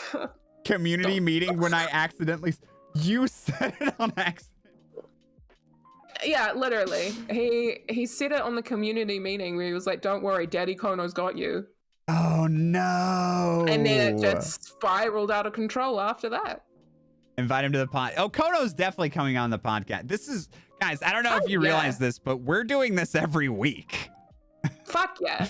We are going to be doing this every week until Bees gets tired of me. So... Impossible. Kono's going to be on here. Kai already promised. She basically said that she'll come on and we don't even have to pay her. Yeah, I have it in writing. Okay, she didn't say that. She didn't say that. Well, she will now. Trench should definitely come on here as well. We're gonna grab a bunch of... Oh wait, you did say it? Shit, I forgot. You convinced me. Yeah, we're gonna have a bunch of people here. It's gonna be fun. We're just basically gonna be having chats with people and having a relaxed time. We're just gonna be hanging out. Like, we're thinking righty. Okay, so it is a Saturday/Sunday for everyone. Sunday. So it's possible that we could get people like righty on. The issue with them Euros is that, like, Tasara and righty and stuff, it's like right now is like bright and early. For the start time would be 7 a.m. for them. So on a Sunday, which that'd be tough. But maybe I'm gonna invite them, of course. But you know, I can't expect them to show up. I mean, maybe I'll send Bees to do it. Everyone likes her better, so squeezed in before church. That is not how that works. Okay. I think that you and I are both just, everybody likes us equally, okay? You keep saying that. That is true. It's fucking true. Look, okay. I think everybody can relate to this because, look, we all know somebody who just loves to talk themselves down, okay? Myself included, okay? Everybody loves to do it, okay? But here's the thing. Can't talk yourself down. I'm gonna start holding Orcish accountable, okay? If he starts talking shit about himself, then I'm gonna start talking shit about myself. Oh, you can't do that. I will destroy you if you start talking shit about yourself. Don't fuck with me, okay? This is I have allies in this. This is a positivity fucking stream, okay?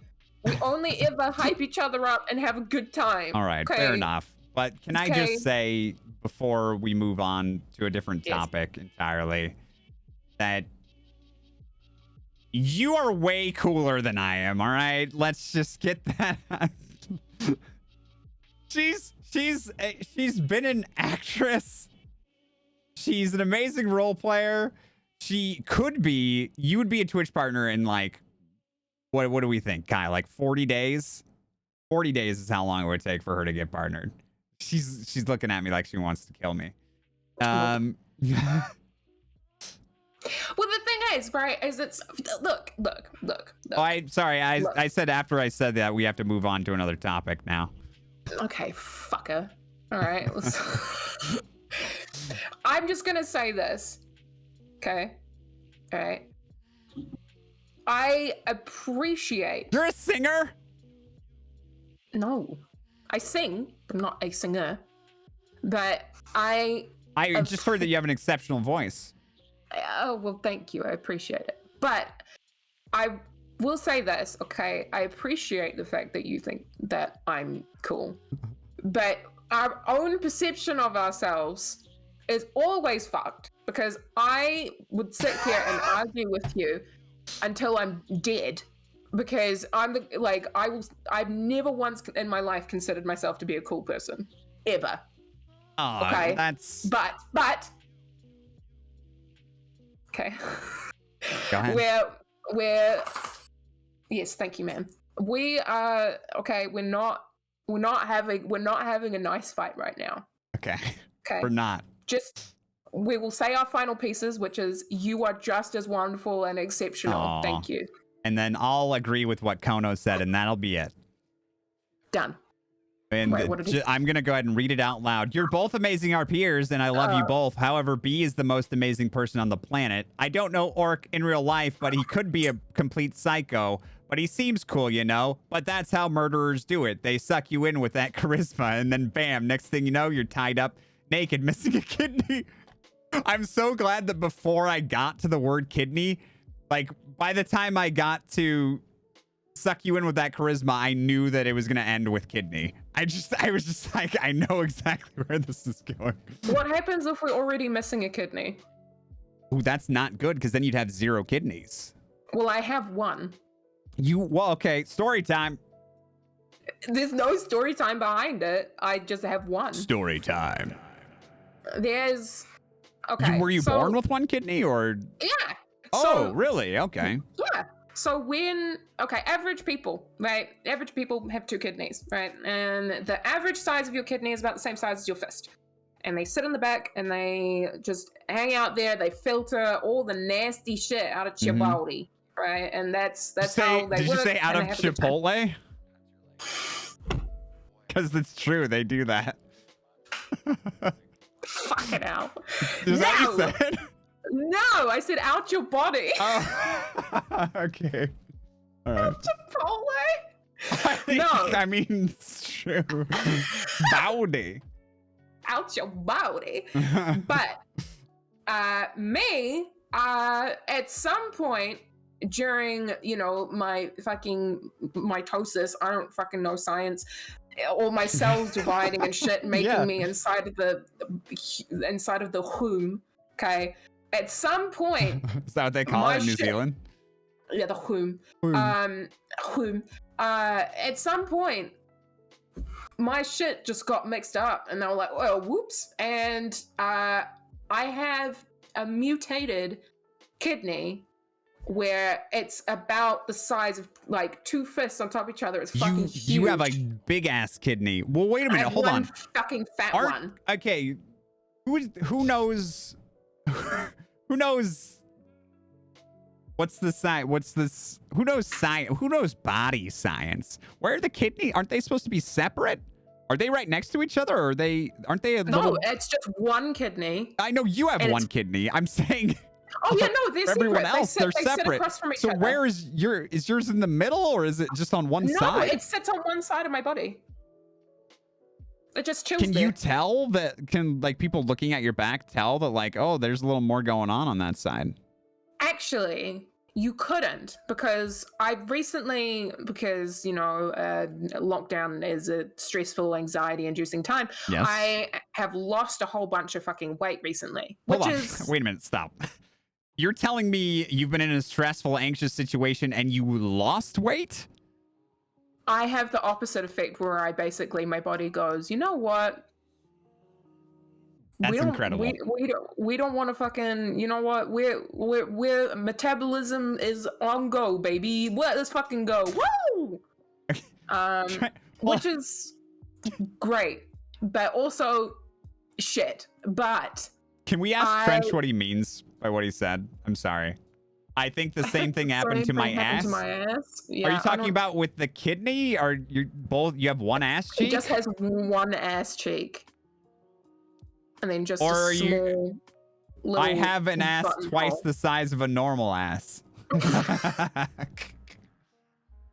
Pixar, it didn't happen. Fucking hell. Okay. But yeah, so I have one fucking fat one. And since I've started losing weight, it is noticeable on one side of my body because one side of my body goes in further than the other. When you're heavier. When I'm lighter. When you're lighter. Oh, so When I'm we heavier, could you don't notice notice it. now. Yeah. Okay.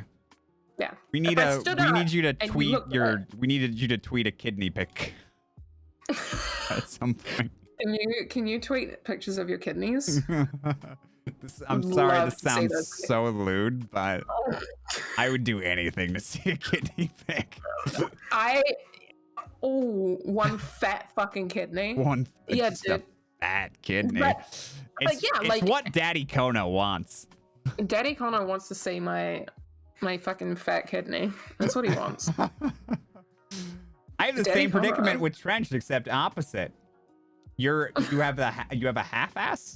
I hate this. Trench has a double ass. B has a double kidney. I have a double kidney. Double up has a half ass. Yo, And girl, when let me does see somebody that come in kidney. saying they have a double dong? I'm sorry, what? What? A double what? A double what? No, I didn't say anything. Anyway, I will. Double dong. He did. I want to ask more questions, but I'm afraid about TOS. I've seen that AMA. Can we get a clip to see if we can snag that that audio for like for like an alert or something? Having double dongs? Oh man. I'm afraid I can't ask any questions about that because I'm worried about TOS, but that's a legit thing. What is it? Legit.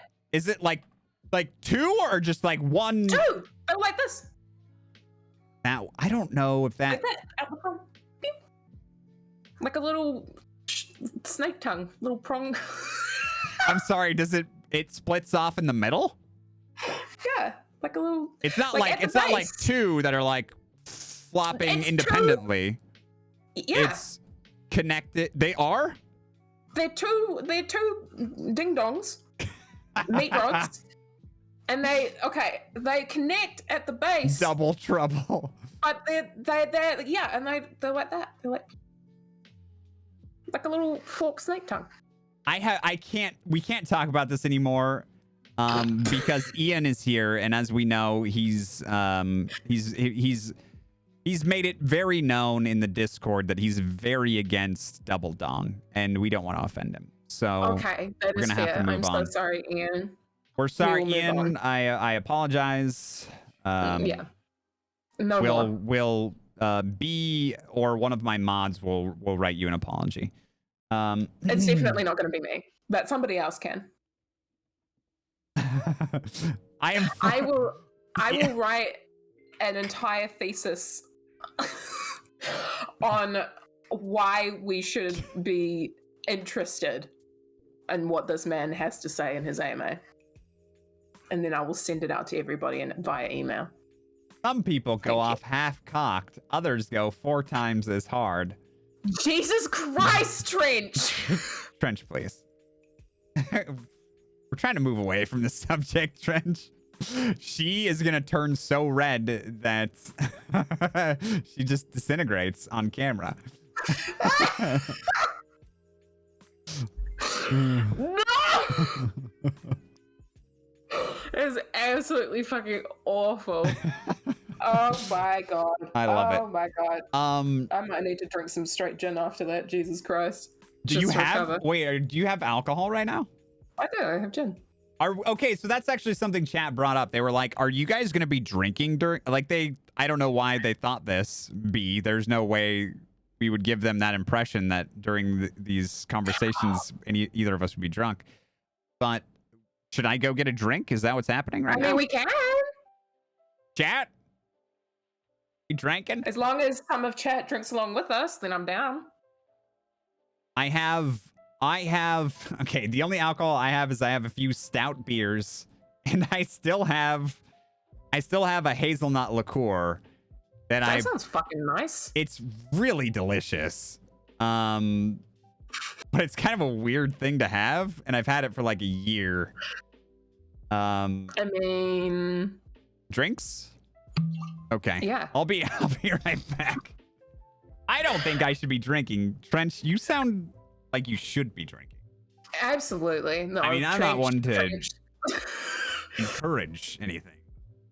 No, I will have an. I feel your judgmental eyes behind me. Don't look at me like that. Also, hi, I love you. Why you kitty pie? Alright, well, shit. I won't drink this straight because I did that last time and it was a terrible decision on my behalf. I will go grab gin and tonic because that's what I need. Hey, B, Hey, can I B. redeem a Twiggy kiss? What is that? My dog, Aw. she's right behind me. Aw. So does that mean you kiss her? Yeah, it's a channel points. Thing That's on a my channel point redeem? Mm. Look at her little face. I want I love dogs so much. Me too. Okay. Who knows what's about to happen? I mean, true. Let me go see if I can find some tonic upstairs. And then... Okay, I'll entertain chat while you're gone. So I don't drink often, if at all. However, I will smoke a bowl in your honor. I used to be the same way. Oh no. I used to smoke, but not really drink. Now I don't really do either. I drink occasionally, but I don't really smoke anymore. It's sad, but that's just life. It's been actually a while. I die for Twiggy. I love dogs. I also love that we can definitely hear everything that's going on in Bee's house.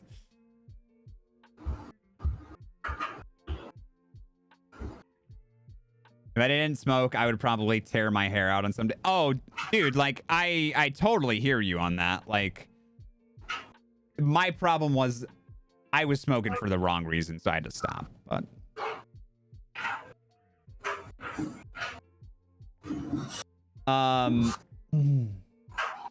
shoot, I was gonna say something before Bees walked away, but I forgot what it was.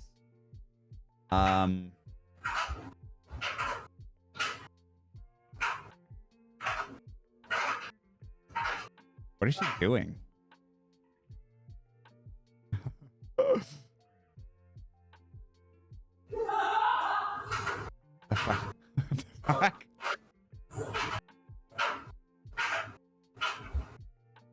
She play? You guys think she's playing with Twiggy? Do I plan to put the pod on other platforms? Yeah, we can throw it up on YouTube. I can start a YouTube. I have one. I just haven't put any videos on it. I think that's probably a good idea because it gets deleted after a couple weeks, right? Okay. She's back. I Don't am. tell her what we were talking about, chat. What were we talking about? Cheers. Woo! Cheers. Okay. This is a pretty good stout, but it's not as good as the peanut butter one I had last time. I need more of that. I really want to go to the supermarket and get the apple crumble cider. I like cider too. It's good. Cider is so fucking good. I don't want to die. I'll kill for Twiggy. What the hell are you guys talking about? My dog? We were talking about your dog. I was just messing with you, but yeah, we talked about your dog. And definitely not the double penis guy. Fair. It is a much more polite topic of conversation. What is it that they say? You're not supposed to, if you go on a first date, you're not supposed to talk about politics, religion, and what's the other one? I would say you probably shouldn't talk about your medical history. I think that's my advice to everyone. I don't want to hear about the foot fungus you had last year. Like, that's not Hold on. something I that is- feel like this is stemming from somewhere that you might know about. Can we... I don't know what you mean. And I also, why not though? No, and I also think that, especially on like the first couple of dates, I feel like I understand when exes come up organically, but if it comes up too much, I don't know, right? Like, what do you think about that? I mean, I don't know. I mean, look, to be fair, I haven't been on that many first dates. How many first dates And- have you been on? I could probably fucking count. Like maybe two hands. Okay, Not so that many. almost 10. I think that's more than I've been on. Yeah, I think I've been on a couple of like Tinder dates, like actual dates. But Okay.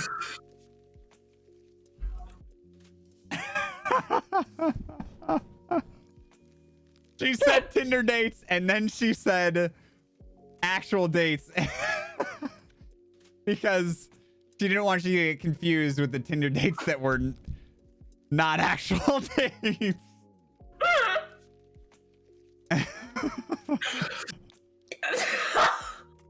Oh, Listen, okay, all right.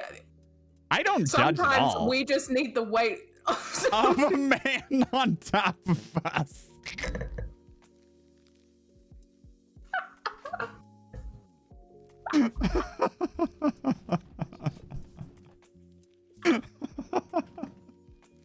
Oh, it's so true. That's why I go on Tinder.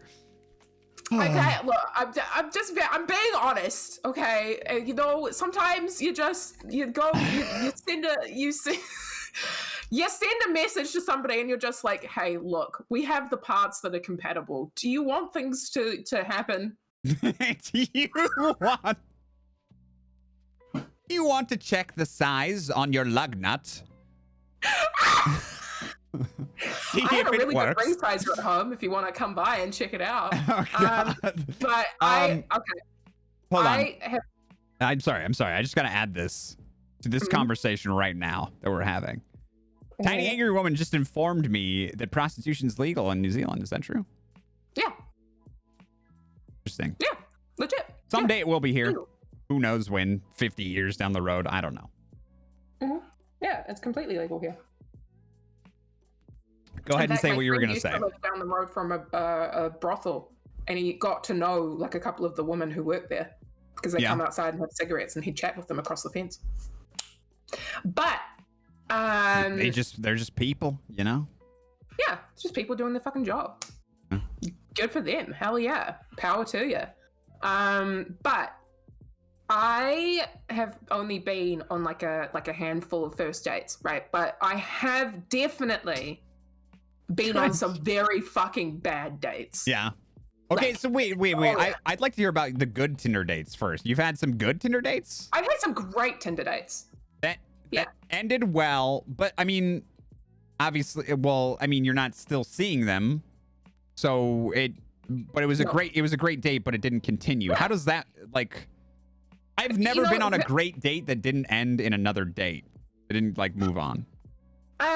Because I had a terrifying fear of commitment. And Oh, so okay. I was like, Yeah, yeah, say no. no more. I completely understand that. So I was like, yeah, no. You're good. like that. I had a great time.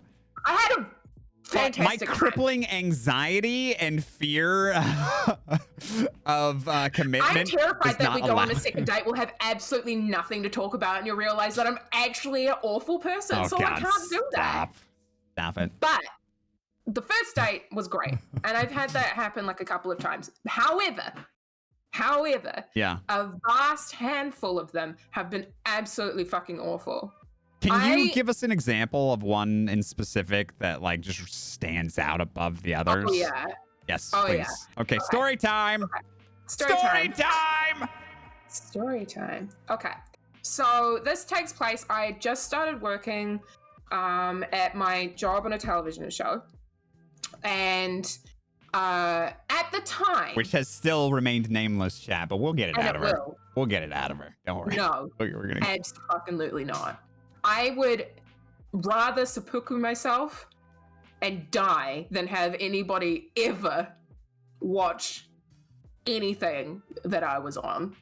What if somebody, I mean, I'm just saying, like, the internet's full of information. What if somebody figured it out? Then good for them. Don't ever tell me that you watched it or I'll die. But I legitimately, like, if anybody finds out and you watch it, disclaimer, I apologize. I was very new. I had no idea what I was doing. I was just having a good time. And it's awful. It's but I did it. You know what? There shouldn't be any judgment about. So did you guys put out an episode like how many days a week? It's the fastest turnaround television show in the entire world. So it's every day? Every day. So basically every day. Except no one should be judging that. If you're filming and if you're putting out a new episode every day, like people shit all over soap operas, but they put out a new show every day. Yeah, basically. Do you know how hard that is? Yeah, Monday through to Friday. Every day. Uh-huh.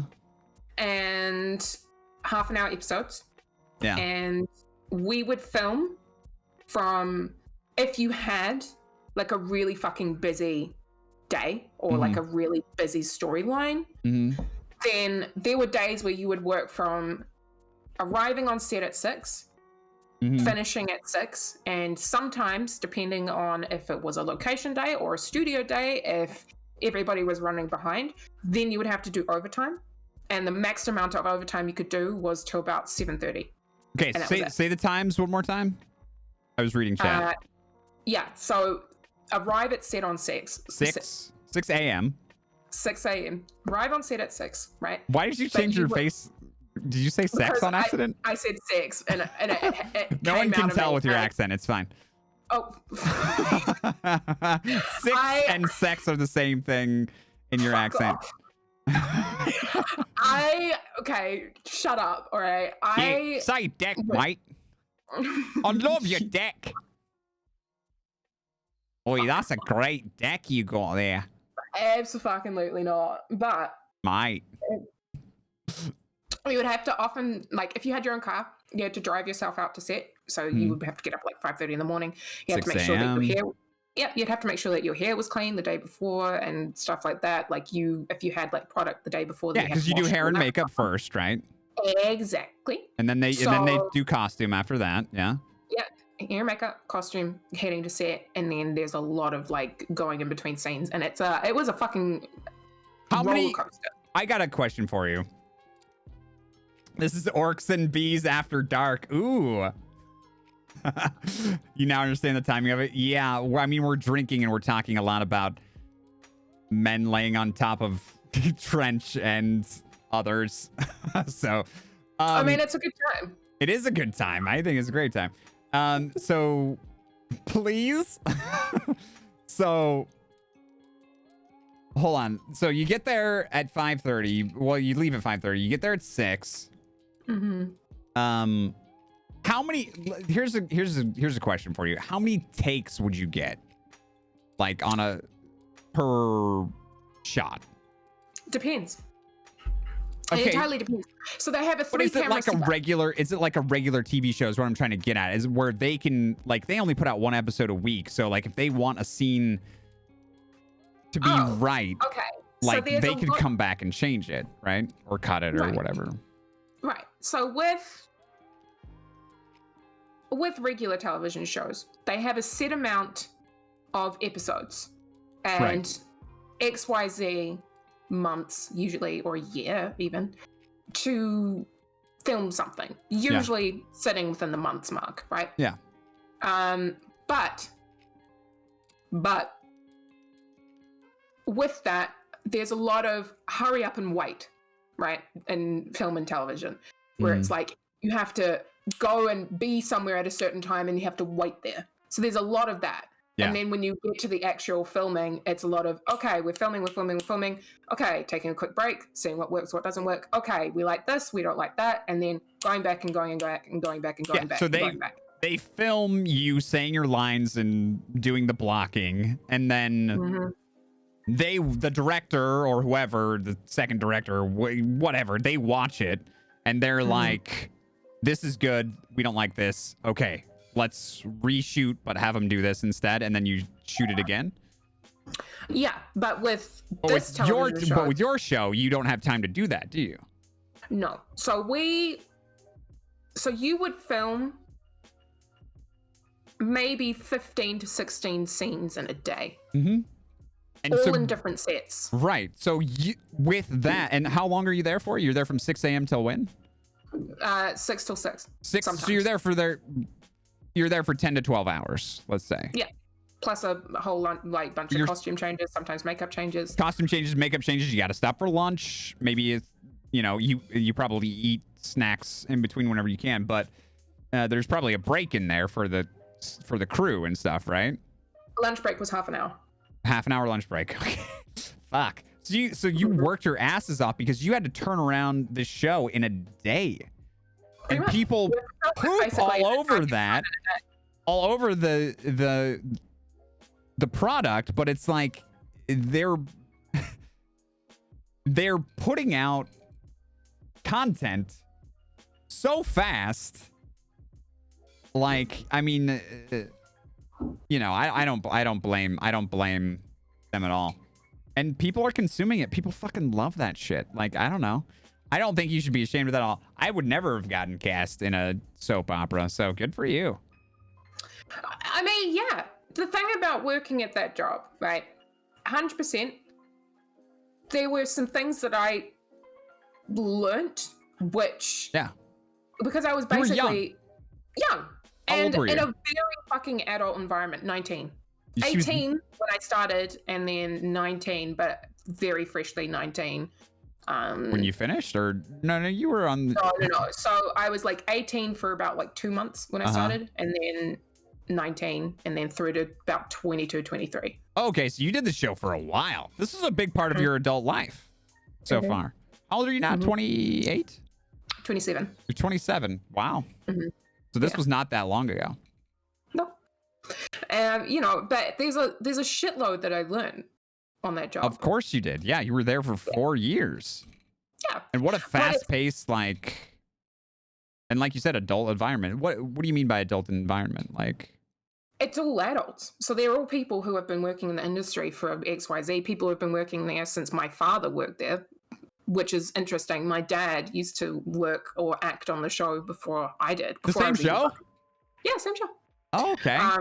Yeah, so there are people who have been working there since my father had been working there. And my dad worked there when I was, like, barely out the fucking womb. My hair was still wet from the placenta, like gross. Basically, he's been working there a really long time ago. And there were people who, when I got there, they were like, oh, I remember working with your dad. Like, that's the kind of environment I grew up in. That's actually super fucking cool. When she was 70% kidney. I know. Incredible. But, growing up in that environment, because prior to me arriving into that job, prior to me getting there, I'd been through like a very emotionally turbulent time in my life where when I graduated from high school, the friends and connections that I had were gone and I didn't have them anymore. And I spent a lot of time when I should have been studying at university. I didn't get into any of the universities that I applied to. And so I was like, well, I don't really know what the fuck to do. And so to me, I didn't really have anybody my age to grow and mature with when I graduated from school. And I went and studied special effects, makeup, and television before I started working in a television show. And even that was filled with a lot of very adult people. And the people who were my age were not very fucking nice. And it was a very weird thing where I was still very much in my high school mentality and, suddenly being surrounded by adults, and I had to grow up really fucking quickly because I'd never had a job before. And suddenly I was thrust into this environment where it is so fast paced. There's so much work expected of you. You have to be there on time. You have to make sure that you know what the fuck you're doing. You have to know your lines. And I was just an actor on the show. You know, there are crew who would work insane fucking hours there. And, you know, they've been working there for a really fucking long time, or, you know, they just have a lot of respect within the building, who just don't stand for tardiness or like any kind of slip up, right? And, you know, and that's completely fucking understandable, because they work a lot harder than a lot of the actors have to be there and, you know, memorize lines and shit, sure. But the crew and shit have to be there way longer than anybody else. And, you know, it was super bizarre, because at a time in my life where, you know, I felt like I should have just been being an idiot in university college with people my age, I wasn't doing that. I was having to be a public persona for people, and expected to behave and act and do things a certain way, having actual publicists come up and speak to me about behavior on social media and you know, and you're like I'm 18, how to behave in public. Yeah, I was a fucking teenager. God, I was so dumb when I was 18. Like, I can't imagine what that must have been like. Wow. Yeah, crazy. And, you know, so I had to basically grow up. Yeah. Really fucking quickly. And that can mess with you. That can really mess with you.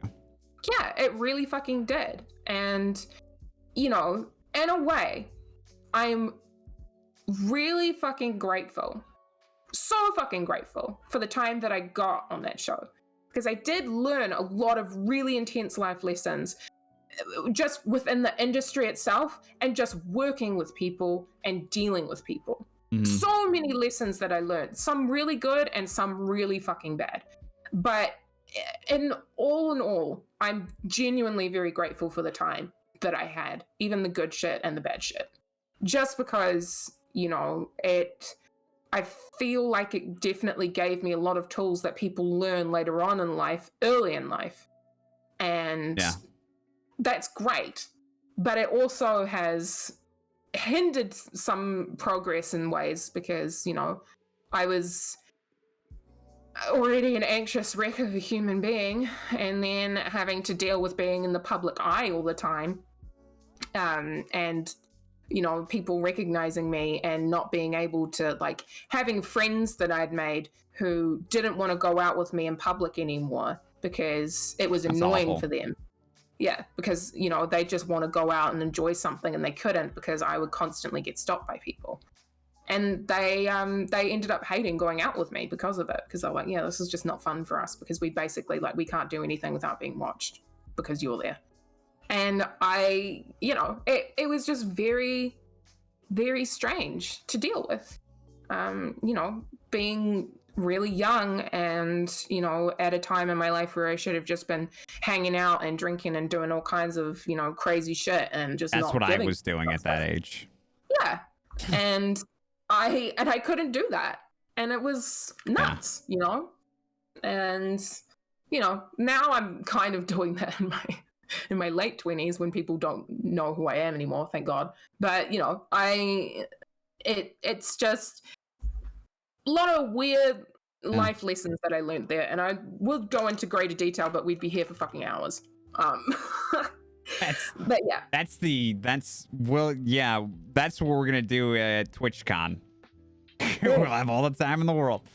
Okay, yeah, I mean, I'm impressed, honestly, and I think everyone here can agree. Like, that's such a rough thing to go through, and you have a very healthy outlook on it. Like, for me, I'm like, shit that's happened in my past, I'm like, I fucked that up so bad, and fuck me. You're like, I learned a lot and I came out of it better. I'm like, yeah, that was the worst thing that's ever. I'm a fucking idiot for that.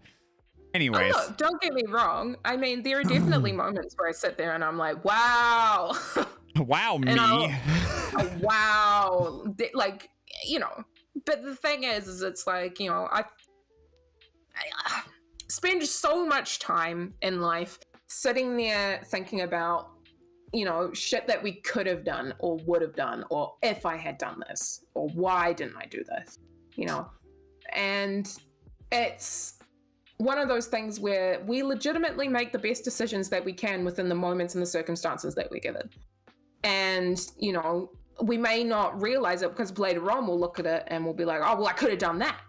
But at the time, we all make the decisions that we legitimately think are the best that we can make within the moment that we are given it.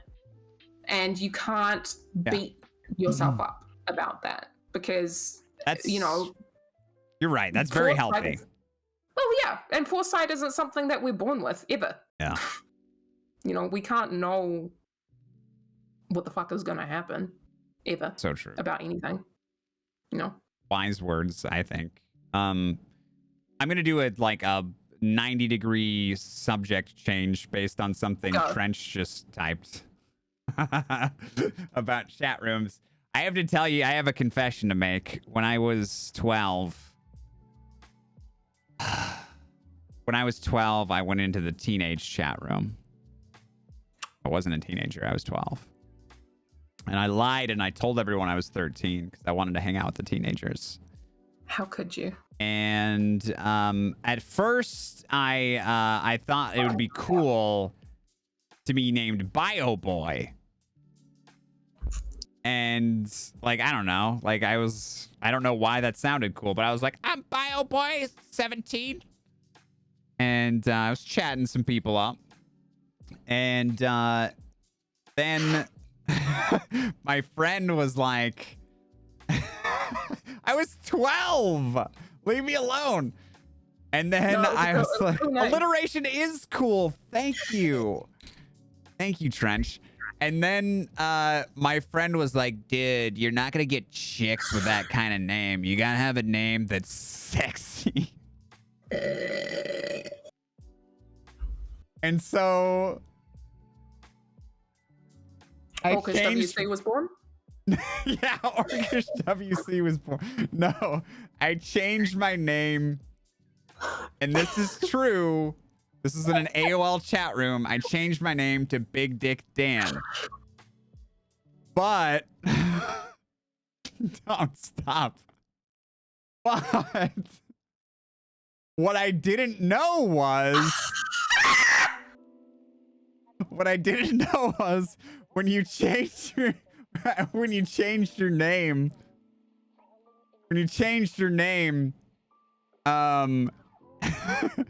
it showed everyone in chat what you changed your name to. So it was like, Bio Boy 17 changed his name to Big Dick Dan. And I was the laughing stock of the AOL.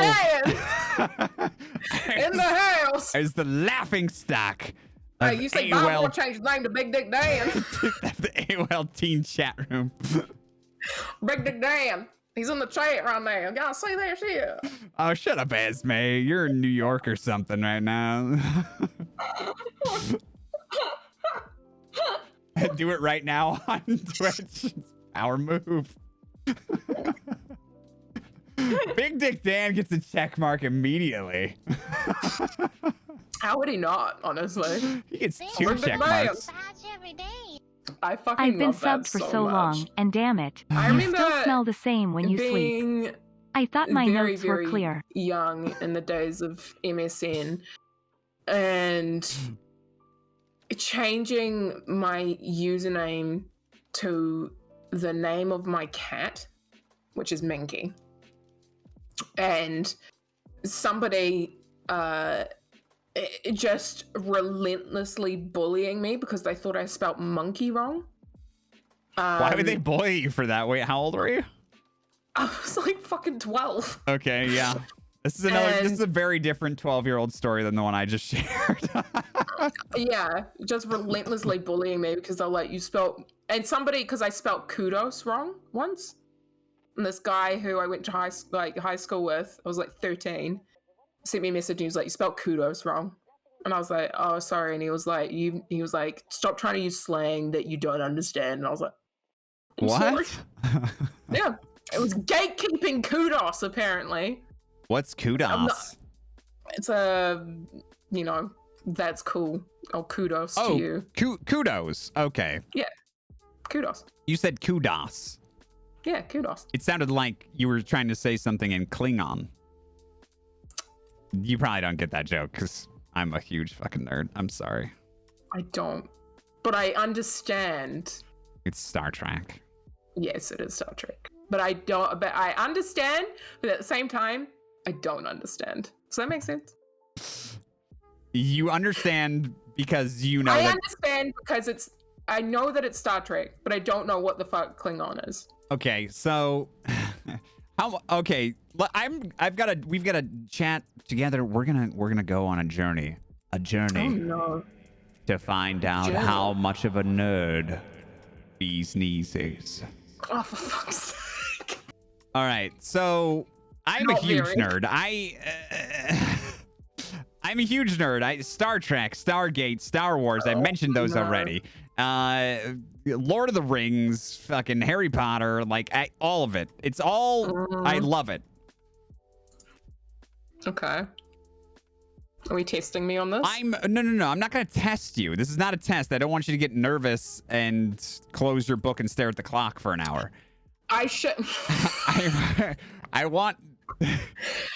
should be fine. I have wine now. That makes it a little bit easier. You should have gotten drunk before your tests in high school. Why didn't you do that? Alcoholism at fucking 16 years old. Why didn't I think of that? Truly. Okay. So I can't believe I told everyone about Bio Boy and Big Dick Dan. I'm never gonna live that down. Big Dick Dan. Big Dick Dan. And let me tell you, I got some DMs. There's a character on the server called Big Dick Dan. It's my dude, new Dusty Danger character. It's Big Dick Dan. Big Dick Dan. Move over, Dusty Danger. It's Big Dick Dan. It's Big Dick Dan on the building. Okay. All right. Test away. I'm ready.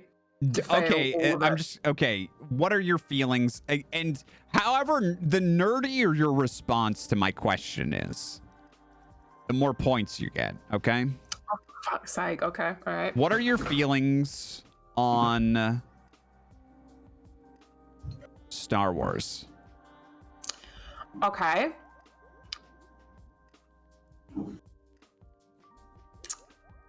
Fuck. Okay. So, this is not going well so far. No, it's not. So, my brother is the biggest Star Wars fan. Okay. Completely obsessed with it, and like used to build like Star Wars Legos, like played like the Star Wars Lego game even. Had like a whole bunch of memorabilia. Watched all the movies. Yeah, she is deflecting, Trench. I've noticed she's deflecting. I'm very much deflecting. What you're supposed to say is what if your response was "This is the way," then I would have been like, "All right, you're in." Okay, and we would have moved on. But instead, you're like, "My brother liked Star Wars a lot." I'm getting there. In 1997, my brother. I'm getting there. Okay. Okay. All right. So my brother got me into watching all the movies. So I have seen, I think, every single Star Wars movie there is. But I could not for the life of you or me. Who's the big hairy creature? What's his name? I know his name's Chewbacca. Okay. You are at least a 2 out of 10 just by knowing Chewbacca's name. I know like some character names, right? But and you've seen most of the movies. Yeah, I couldn't fucking tell you like the exact fucking synopsis of every single movie, but I have seen them. Okay. Have you? Okay. This is. All right. So I'm just gonna give you a crash course really quick. All right. Okay. There's literally hundreds and hundreds of hours of canon Star Wars Lore. TV shows and film. Yeah, my The brother best has watched all of ones- Star Wars: The Clone Wars. You've watched, but you haven't. Your brother has. I've seen bits and pieces. So the I clone, used to watch the it with him. cartoon is rough because there are a lot of stinkers in that, but there are some good episodes too. But I'm so nerdy. But I'm gonna tell you that there's the best of the best is the original trilogy, and very recently, The Mandalorian. Have you seen The Mandalorian? I've seen the first few episodes of season 1, but I haven't seen the whole thing. No. Please. Yeah, I'm begging you. Do you not like sci-fi? Is that what it is? If you don't like sci-fi, that's fine. Well, I'll drop it. I'll leave it alone. No. It's not that. It's just I'm very like I will watch something, but I have a brain where it just gets so sidetracked. Yeah. Just so easily, where I will sit there and I'll watch something and I'll be thinking about like 500 million things at the same time while I'm watching something. Like, it is very, very difficult for me to sit down and actually watch something and be like truly fucking engaged with it. Yeah. But that's just what. Do you have ADD? I don't think so. Okay. Maybe, I don't know. But I mean, it's just like I will sit there and I'm not the type of person where I can like legitimately like sit down and watch a movie. Like, unless it's like super like gripping, like I won't sit there and watch like something without thinking about something else.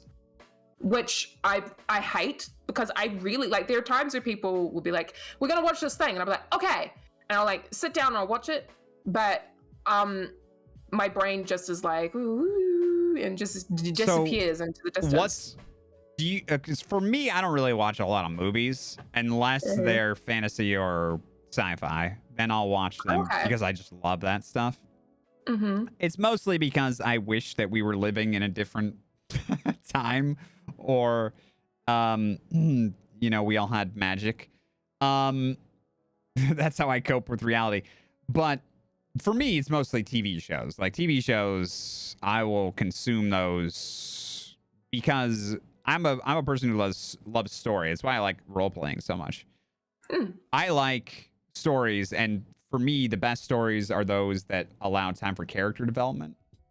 Which is why absolutely. When I role play, I don't walk up to people and say, "Hello, my name is Jack Marlin, and my mother was slain by an octopus I know what you mean. In 1894, and that's why every it's about stormy slow burn. Yes, thank you. Who walks up to someone and the first thing they say is that my mother died in an octopus attack? Nobody says that.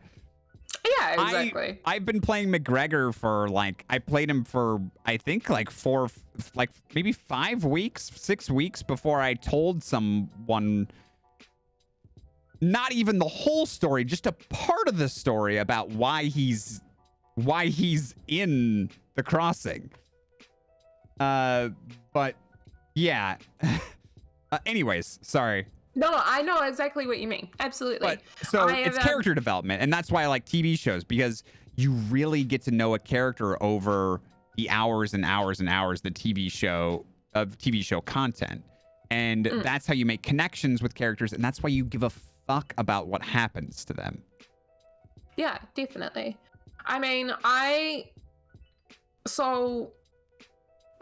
how about this? If you had to guess, based off what you know about me so far, if you had to guess what genre I'm really fucking into, what do you think it would be? Shit, that's tough. I think Trench knows what this is. I know you like bees. Is it horror? Kind of. Is it like suspense? Like thrillers?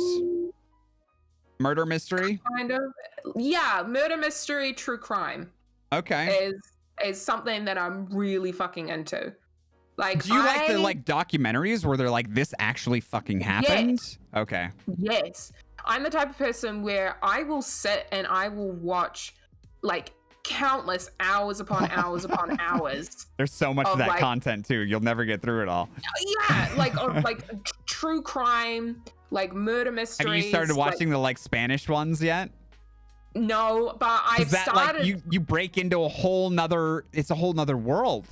Because there's all these crimes in Spanish that you can watch. So I legitimately started to, like, I went through a phase where, and I think what unlocked in my... Does your dog want back in? Is that that's your dog right there? Yeah. No, she was having doggy dreams. Oh, does she bark?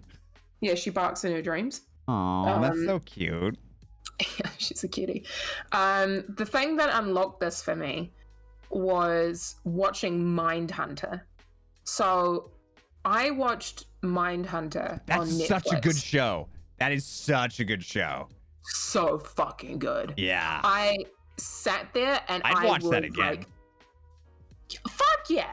Yeah. I fucking love that show. Oh. And I sat there and I was like, this shit is fucking fascinating. Yeah. Because I'm the kind of person where I am very fascinated by how the human brain works, chronological thought, and psychology. Like, those are things that I find fucking fascinating. And so I was like, this is really interesting. I don't know why I'm so transfixed by these things, but I am. I just want to find out a bit more. So then I ended up going down like this entire YouTube rabbit hole. Oh no, not a YouTube rabbit hole. Those go forever. Like criminal psychology. You're up till 5 in the morning. Breaking down like body language and like confessional, like, you know, interrogations and shit like that. Like all kinds of stuff. I sat there and I was like, I don't know why. Like, this completely is like taking over my life. And so I now, like, murder mystery and stuff like that just is something that I'm like super fucking into. And it's super strange because as somebody who is such a fucking pansy when it comes to like, you know, pain and like horror games and shit like that, Me too. I can't Me too. Horror games I can't handle. No, I can't handle it at all. But I can literally sit there and listen to like a full digress list of like the exact movements of somebody who like did terrible murders and stuff, right. and be like totally fine with it, and, you know, drink a wine and be like, wow, this is really interesting. You know, like I didn't think that it would be something that I would be interested in at all. Right. And suddenly I was like, wow, this is really cool. Like, there are several people who I watch who do like really incredible jobs of like breaking down like true crime or like serial killers and murderers and investigative cases and stuff like that. And it's just fascinating to know like how the fuck people end up in these positions, like how they get there, why they get there, like what causes these things. And then like the typical like morality of it, like is somebody, you know, born evil or made evil? That's my favorite. I was actually going to bring that up. That's my favorite part of that show when like the main character was like, because investigators at that time, and it's based on true story. Investigators at that time thought that there were some people who were they were born broken. They were born wrong. There's something wrong with them, and that's just how they were made. And this guy comes in and says, no, the reason why you can't catch these people is because you don't understand them, and they're not born broken. Something happened to them. Everyone's born fine, you know, for the most part, and something terrible happened to them. It usually has to do with the parents, and that's what creates these monsters. And that was my favorite part of that show. Great show though. Fucking great show. But yeah, like I think if I could go and like study now at like university, I would definitely want to get into like criminal psychology. Why do you say if? Because I definitely can't afford to go to university right now full time. However, I do have my first free year of tertiary education, which is good. But everything else after that, I'm like, wow, I don't know how the fuck I'm ever going to be able to pay off student loans. Why don't you take a year and learn what you can if it's free? I could. I think they're working on doing second year free, but I'm not entirely sure. But, you know, I don't know. It's definitely something that I've considered. I think I just, again, fear of commitment, where I'm like, if I commit to this, then that's a free year. And what if I hate it? You know, like, and then I have no more free years. Like, you know, it's just one of those things where I just have a terrible commitment issue where I'm just like, I don't really fucking know if I really want to do this, because what if I end up hating it? You know what it would cost me to do a year of education at like a community college here? No. I'm guessing somewhere between $10,000 and $15,000. Yeah. Enjoy that free year of education, please. That's a fucking crime. What the hell? Yeah, it depends on where you go, but like with books and everything, yeah, it's really expensive. Taking like 3 classes a quarter. Oh my god. Yeah. Oh shit. Okay. Yeah. No, I don't know. I mean, I just find that that's kind nothing of stuff compared to what. That's nothing compared to what like an actual university would charge you, but yeah, it's awful here. It's awful here, and I've heard that New Zealand and Australia, it's pretty great actually. So yeah, it's not bad in at all.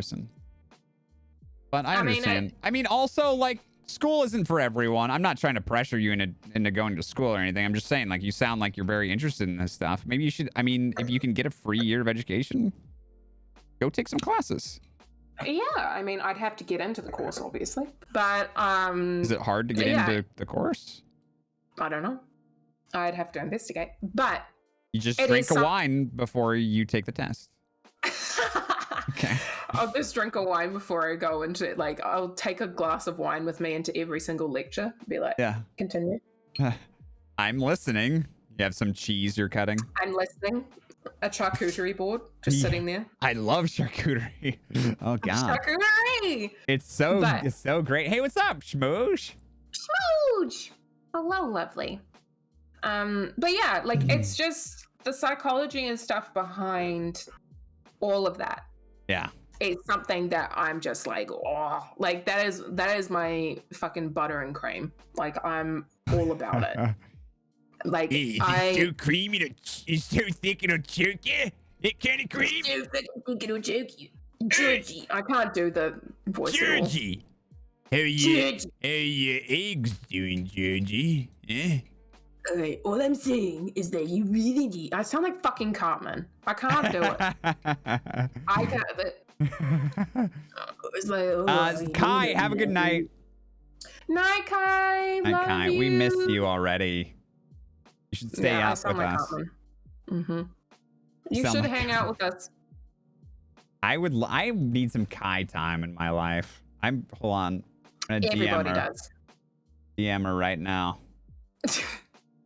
Well, we need to come up with a guest list for people who want to come on and we just do. Chat with we need to write out a list. Mm-hmm.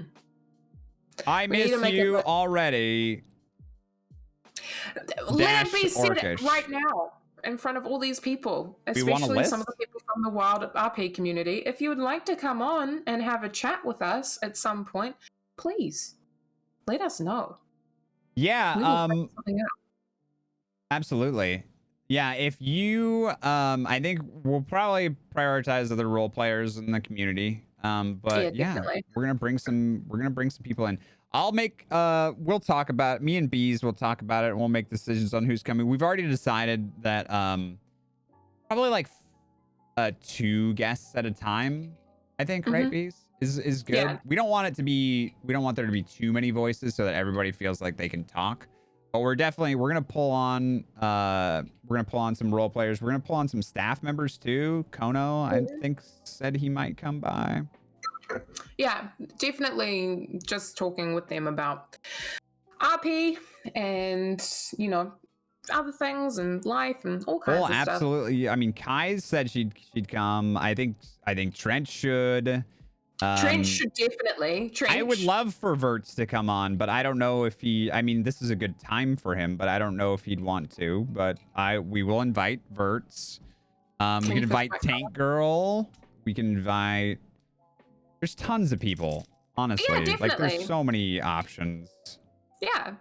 I think it's just more about people who feel comfortable talking in front of an audience. Because the thing is it's like, I mean, I don't know about you, Orcish. I just mainly want this podcast to be just a bunch of people shooting the shit and just being like very honest and just having like a very open conversation about random shit from RP to just life in general. Yeah, absolutely. I mean, it's what we're doing right now, and that's exactly what I want. And I think that's the kind of content we're here to make, and I think people are really gonna like it. Yeah, that's exactly. my opinion. Yeah, absolutely. I do want to talk about role play, and I think that we have an opportunity here in talking about role play. I know there's a lot of new people to the server. I know there's a lot of people that might be new to role play, or at least new to this caliber of role play, and they might have questions. And I feel like we have an opportunity to provide them with some answers from some seasoned role players. I mean, I as you know, I don't like to talk about my talents. But you should. I have some experience, and I feel like I'm a pretty good judge of role play. There, I said that. I will never talk good about myself again. I'm so sorry. And I think we can bring a lot of people on that are also in that, and I think you have a good voice for that as well. And I think that, you know, I think that'll be really good for the server, and it can be good for just the community in general. Yeah, abso-fucking-lutely. You know, I think the thing is, for me as well, like, I'm coming into this hoping to learn things from my other fellow role players, because like I've only been doing this for a year and a half, and I feel like there's still a shitload that I can learn from the people around me.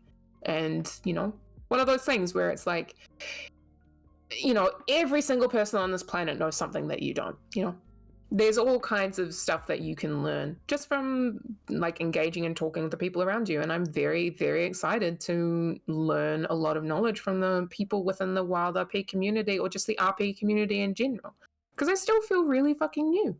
And, you know, I'm privy to make mistakes and fuck up from time to time, as everybody is. You do great, though. Yeah. And you come from a background of acting, which really... And I hear that you're actually really good at the game, too. And basically all... I will say this. I don't know who the fuck told you that. That is a damn lie. I thought you were really good at fist fighting. Aren't you? I'm good at fist fighting? Sure. Anything fucking else? No. Really? Literally anything else? So you're not, no. Wait, are you a gamer? Fuck no. You're not a gamer? No, I literally only got my computer, maybe like 2-3 weeks before Wild RP even launched. Why did you get a computer? Why did you get a computer? Because I wanted to come and play with people. And I knew Alex. And I want to come and hang out. You want to come hang out with Alex? Yeah. Basically, the whole reason that I got into RP, and I've said this before, is Fist of the Walrus. I ended up discovering his channel because I found a fucking random YouTube channel one day that posted a video of Doob, and he was in it, and they had his Twitch in the description. And I was like, who the fuck's this guy? And I looked at him, and I remembered him because my ex-boyfriend for like a while ago used to watch his videos of Fatbeard, and I was like, I fucking recognize this guy. And so I ended up just hanging out. Fatbeard, dude. And I ended up just fucking hanging out and talking with him, and now he and I are fucking like best buds. And he was. You say best buds again in your accent? Best buds. And he was thicker the first time. Fuck off. And I and I watched him RP, and he encouraged me to get into it and get a PC, so I did. Best buds. Yeah. Best buds. You know what's funny, and I think I told you this the other day, but I actually got an RP through Fist of the Walrus. But it's a much, like, he probably doesn't even know my name, but the first time I started watching RP, I was watching some random channel. I don't even remember this guy's name. But it was Conan. It was Conan RP. And I was kind of bouncing to a couple different Conan channels, and I was like, I really like the game Conan, but I hate going on the PvP servers because I like playing solo, and I always get fucked by these groups of tryhards. And I was watching some Conan streams, and it's the game that you're playing now. And I was watching these other people stream, and I ended up on this guy who was streaming on a roleplay server. And I was like, this is interesting. And so I follow him. I, hit the follow button, and I'm watching him for maybe like a half an hour. And then I work up the courage. I'm very new to Twitch. I work up the courage and this is the sentence that I typed. How does one join this server? Because I felt like this is something that I could really get into. I love acting, and I love gaming, and this is like those two things put together. You know what I mean? So I say, how does one join this server? And this was his response. This was not Fist of the Walrus. His response was, dude, you just followed me like a half an hour ago, and you want to join my server? Get out of here. And I was like, okay. And I left. Yeah. What a cunt. What a fucking cunt. And I left his channel. I don't even remember his name. And the thought of roleplay just went out of my head for like 6 or 8 months. Every once in a while, I would watch Fist of the Walrus, though. I'd followed him a long time ago, and every once in a while, I'd come to his channel. And the game Atlas came out. And now Atlas was a new survival game. There was a ton of hype behind Atlas when it released. Every big streamer was playing it the night that it came out. And so I was watching all these streamers, and one of them was Fist. And now Fist didn't get to play right away because private servers weren't released right away. But anyways, I was playing Atlas, and the game launch was fucking terrible. There were more problems than any other game launch I'd ever seen in my life. It was awful. It was the worst launch ever, and they lost all of their support, essentially, within the first month of the game being launched. However, after a week or so, Darkside RP came out with their server. And so I was still playing the game because I really like survival games. And I was playing it, and I was trying to learn how to build a ship with one friend of mine. And we were just getting pooped on by other sweaty tryhards. But I was watching Fist play, and he was playing on this roleplay server, and he was having such a great time. And you know what character he was playing? Fatbeard? He was playing Fatbeard. And he was having such a good time, and all the people around him were so funny, and it looked like such a great time. And I was like, you know what? Maybe I'll give RP another chance. So I worked up the courage. Because I was having a bad time on public. I worked up the courage, and I was like, how does one join this server? ? And the response I got was not, you want to join my server? It was, oh, dude, you just go to this. Like, it wasn't a mod. Like, he read my message. He had like 300 people watching him. He read my message, was like, oh, dude, you just go to Darkside RP and just fill this out, and you can apply. I was like, fucking cool. So I applied, and I got whitelisted like, I don't know, a couple weeks later. And that is how I started role playing. Fist of the Walrus. Fist of the fucking Walrus. Sorry, 1 second. I do have to thank Tiny Angry Woman for gifting a sub to Novatorium. Thank you so much, Tiny Angry Woman.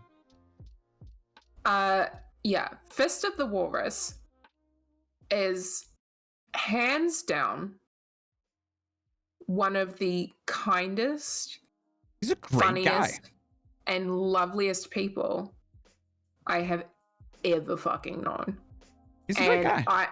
He's fucking amazing. Yeah. And just, I could literally sit here and gush about him for fucking hours. But, you know, he's just, in terms of like an introduction to roleplay, I wholeheartedly believe that I could not have lucked out any fucking harder than having Fist of the Walrus introduce me to roleplay in the first place. Yeah. Having him as a backboard to bounce off of when I first started. And having Wild RP as my first roleplay server. Just that combination of things, I feel as though I have a shitload to be fucking grateful for. Just because those three things combined, I feel like it's a hell of a lot fucking easier than most people get it when they first start in roleplay. Because when you first start in roleplay, it's fucking hard. It is. You don't know what you're doing and you've never really seen it before. I was introduced to a very kind, and I think that role players in general are kinder people, especially if you look at the gaming community as a whole, and then you look at the little subsection that is role players. Like, for the most part, role players are way fucking easier to like get along with, and they're very chill, and they're very warm and accepting and inviting and happy to help. Sometimes they're a little too happy to help, but that's okay. I had a similar experience where like my first year of role play was off stream. I didn't stream, and I role played like a little dwarven blacksmith on Atlas, and I just made people cannons and grenades, and I had a fucking great time. And whenever I had a question, like I would DM the people that I was closest with and they would help me. Or I would I got into this like eventually my little dwarven blacksmith became a pirate, and that crew of people, like I would just ask them like, hey, I don't know what to do in this situation. Is this normal? And like I learned a lot, and Hazard was in that group. That's where I first met Hazard. Love Hazard. Yeah, he's great. Fairlight was in that group, but he left right before I joined it. There's a ton of other great role players in that group. Yeah. Please keep this quiet, but Tasara beats us in chat. Oh my god. I mean, is this a bad kind of beat, or AR was villainous and devious? You're so right. It was. I mean, yeah, I don't know. I mean, there's a lot of people who I see, especially in like Twitch chats and things, of people who are watching a lot of the Wild RP community on like Hazard and stuff, who come in and they're like, I don't really know how to get into RP or how to even begin.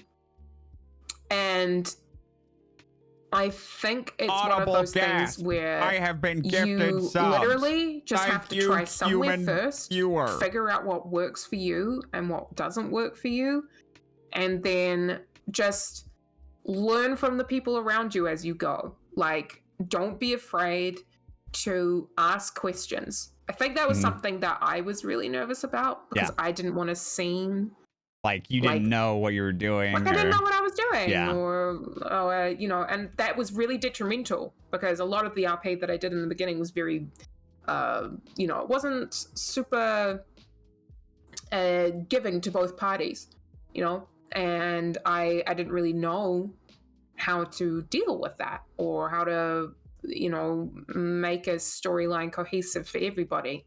and keep people included without making it all about my character. And, you know, these are just things that you don't really think about when you first start out. And I think it's just really sitting down and listening to the people around you and, you know, hearing all the different opinions. Because the thing is like every single person that you ever encounter on RP is going to have a different opinion on something. And it's just about collecting what you think applies best to you and the people around you, and using that information to try and make not only your experience good, but the people around you have a good experience as well. And you're right about people having different opinions. Some of those opinions are wrong. I'll say that. Yeah. But most of them are at least partially right. And it's up to you to kind of figure out the right path. I will tell you that roleplay is all about giving and taking, and you have to be able to listen to what people are telling you in roleplay to make the roleplay good, and you have to be able to listen to what people are telling you OOC to learn how to roleplay. So it's very connected. One thing really quick before we continue this. Can you, Bees, please give a big warm thank you to Toddy86 for gifting 5 subs. Toddy86, what the fuck? You are so ridiculously kind. I can't believe that you would give out 5 subs in this lovely little podcast. Look at you, you sweet little bean. You gave a sub out to what? Dave? Oh my god, Dwee? I don't even know how to say that name. Callum Creed, who I see all the time and is very, very active in a lot of Wild RP streaming communities. She's also got a character on the server now. Oh, fuck yeah. Awesome. Even better. Grumpy Hero TV, Naif, hi. And Oso, who is also a wonderful, incredible art director, I think, for Wild RP community, and is just a generally overall wonderful human being. So thank you. You gave out some subs to some really awesome people. I appreciate that. Razorback Randy, those are broken. I'm actually going to turn those off. Hold on.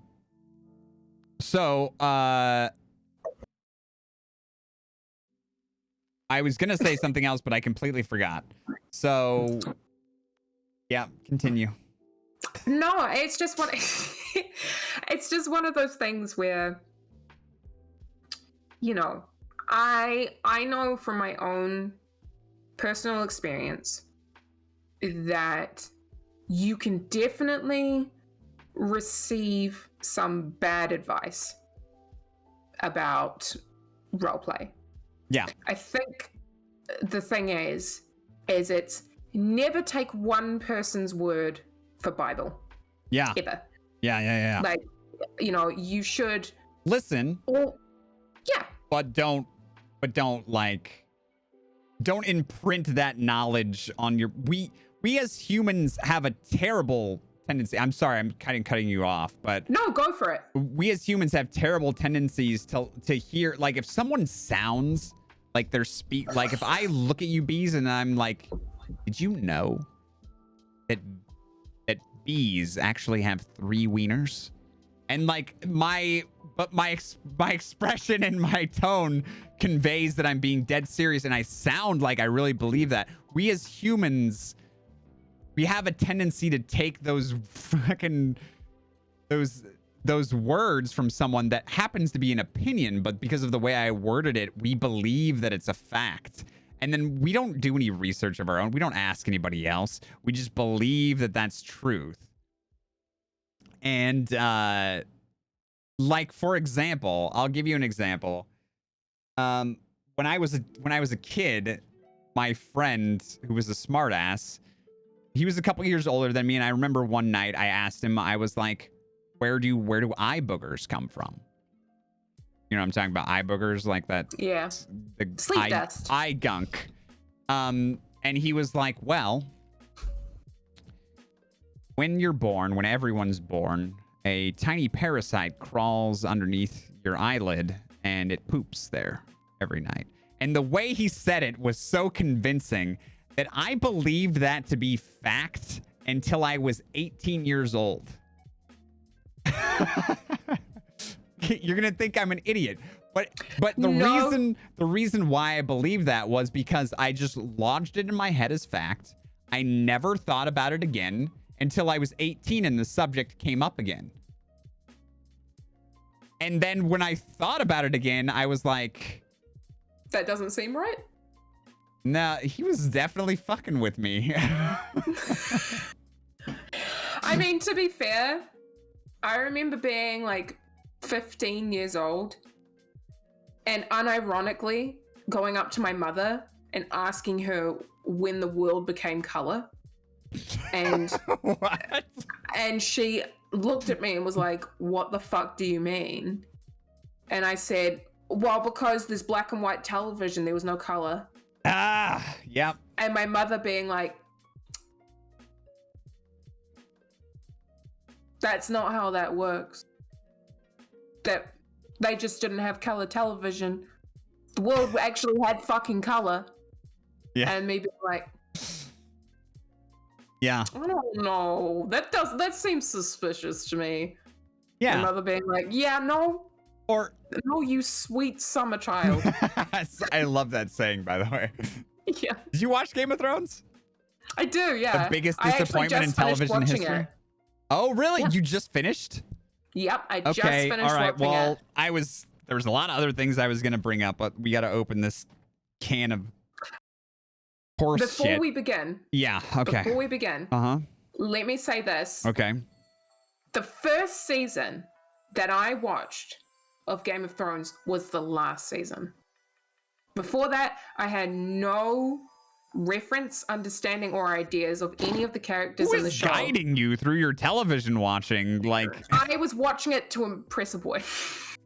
And because I wanted to spend time with him. Sweet summer child. I know.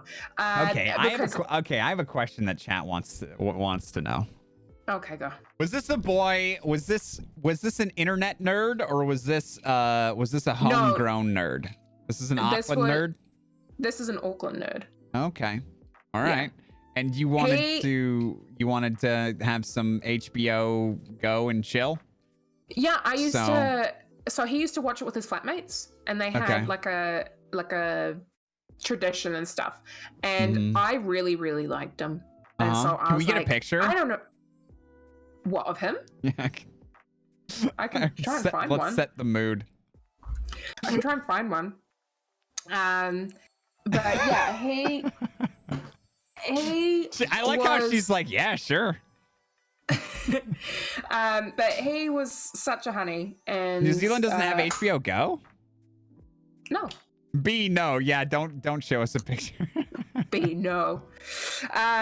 No, I actually need to plug in my phone because it's dying. But he legitimately was a like, hunk, right? No, he was just a regular dude, and I just totally loved him. I just thought he was fucking amazing.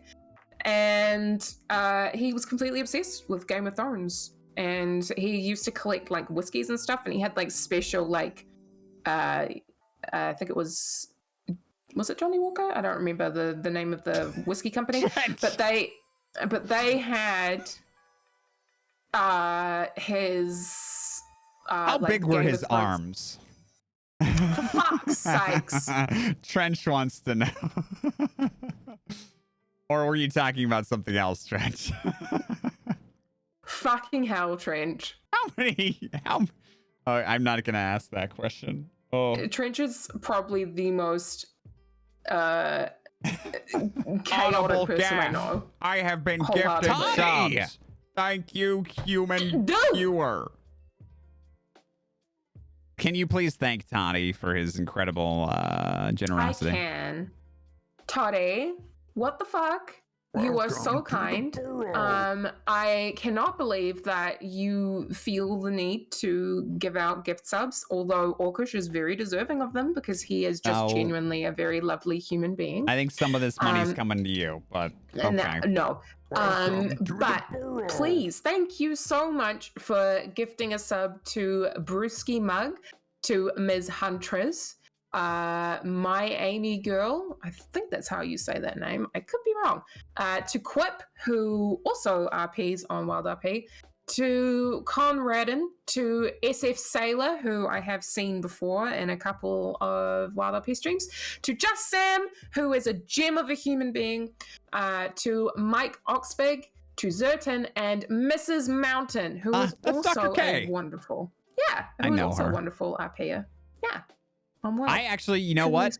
3 years of RP experience right here, and I wanted to know how medical RP was done on the server. And the first DM I sent Mrs. Mountain was about medical RP, and I had a question for her, and I was like, "Hey, I'm just curious. Like you said, you wanted my stitches to be taken out in a few days. How do we judge days on this server? Is it like real days? Is it like, do I just need to come by a little later this evening to get them out? Like, how does that work?"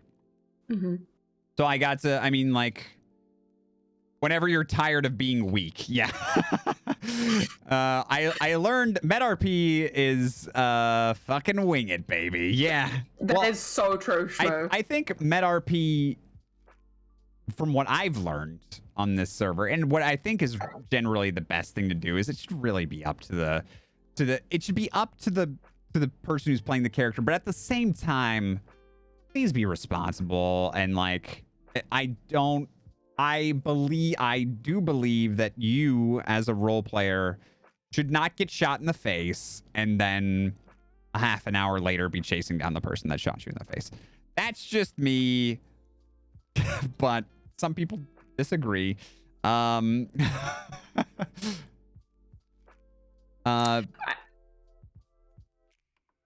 mean, I did fucking wing it. Yeah. Oh yeah. I mean, I did a lot of mid RP on Wild, and still do from time to time. But audible gasp. I have been gifted subs. Is literally, thank you, human viewer. I'm not even kidding. So much of it is me just being like, Google search how to deal with XYZ, and just looking at stuff through the times. Just being like, this seems fine, and then just fucking doing it. That's literally how I did so much of my mid RP. It was only when I got to like Dr. Felia, who I played for like quite a long time, that I went into like a medical field, and I started doing a shitload of research on the medical field that I wanted it to be in, because I wanted it to be genuinely quite knowledgeable in it, which was very fun, actually. I had quite a good time. Wait, is Trench in New Zealand? Trench, you're not in New Zealand, are you? Sorry, I'm reading chat. If he is, he didn't fucking tell me, and that's fucking rude. Oh, you're in New York City. Okay, that makes a lot more sense. We got gifted another 5 subs from Dust Monkey Games. Thank you so much. You got Graham the Gibbon, who also streams on this server. He plays the brand new deputy Carnes. Top Spin. Asslad. Oh, you got Asslad 47. I'm so glad that Asslad. Hell yeah. Asslad and Big Dick Dan. Exinferne and Shamanic Wolf. Thank you. Thank you so much for gifting those 5 subs. I really appreciate it, Dust Monkey Games. Incredible. You love Graham. Graham's great. Graham is great. He is a blessing to the server, I would say. I would agree with you. Truly a wonderful human. Yeah, there's a lot of it's tough, because I believe that there are a lot of content creators on the server who deserve more than they're getting right now. But I think that it'll happen over time. I think the server is going to continue to get more popular. I think that more people are going to get drawn into it. It's so good. Like, and I was even surprised by this. The game's not that old. So no, the game's relatively new. The graphics are, I don't think there's another roleplay platform that looks this good. On top of that, it's a good setting and I think it's like a somber mood. It's a little slower. The RP is a little slower. You don't have fucking Gatling gun. Well, I mean, you could have Gatlings. You don't have like automatic rifles. It's a little, the action's a little slower. The buildup can be slower. It's harder for the police to communicate. So like things are just a little slowed down. Like communication lines are slower. You know, you can't call people on the phone. You can't like, which is good for the story. I think that it's going to be, I think it's going to continue to get better and definitely get more exposure. I think the thing, because again, I remember going to GTA after doing Wild RP. Oh God, and just did being you? like, yeah, and being like, should we even ask what server you went to, or does it matter? I just went to Twitch RP. Okay, yeah, I played on there too. Yeah, it's not, I'm not going to say it's terrible, but no, there is it's a just lot GTA of RP is not for me. Yeah, I can agree just with as that. a whole. Like, it's so very fast, and I love the pacing of Wild so much, because it's one of those things where it's like there's no instant gratification, which I love. That is a tough transition. Talking about your to GTA, because this game's so awesome. And Mingo says GTA is like an arcade game. Yeah, and it's meme lords all over the place. Yeah. Yeah, it really is. It's that kind of RP that I was telling you about before that I hate. It's where people just come in to fuck around, and it's like, at least give me some story, man. I'm sorry, I interrupted you. What were you saying?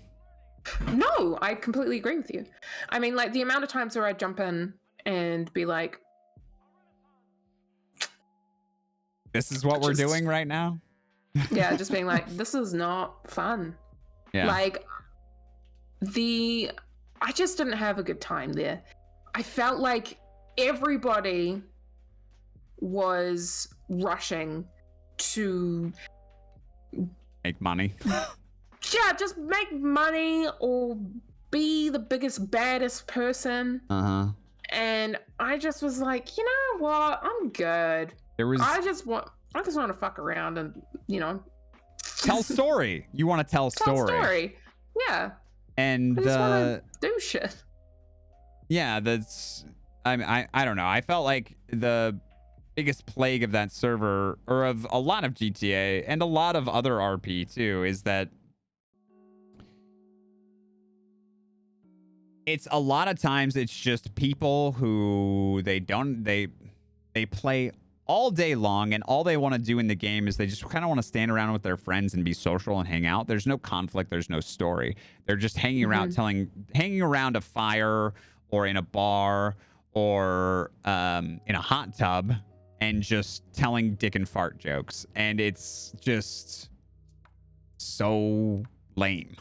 I'm okay with that RP for like 15 or 20 minutes, because that is just, you're setting up a social scene where people are just kind of like talking to each other and having a good time. And but then something needs to happen where you're like, okay, this was fun having time in the hot tub. Now we're going to go home, and we really got to work on, you know, churning out those axes because we're blacksmiths. And then you go home and you get robbed on the way. Like, that's story. It's not story to just literally be there for hours, like shooting the shit.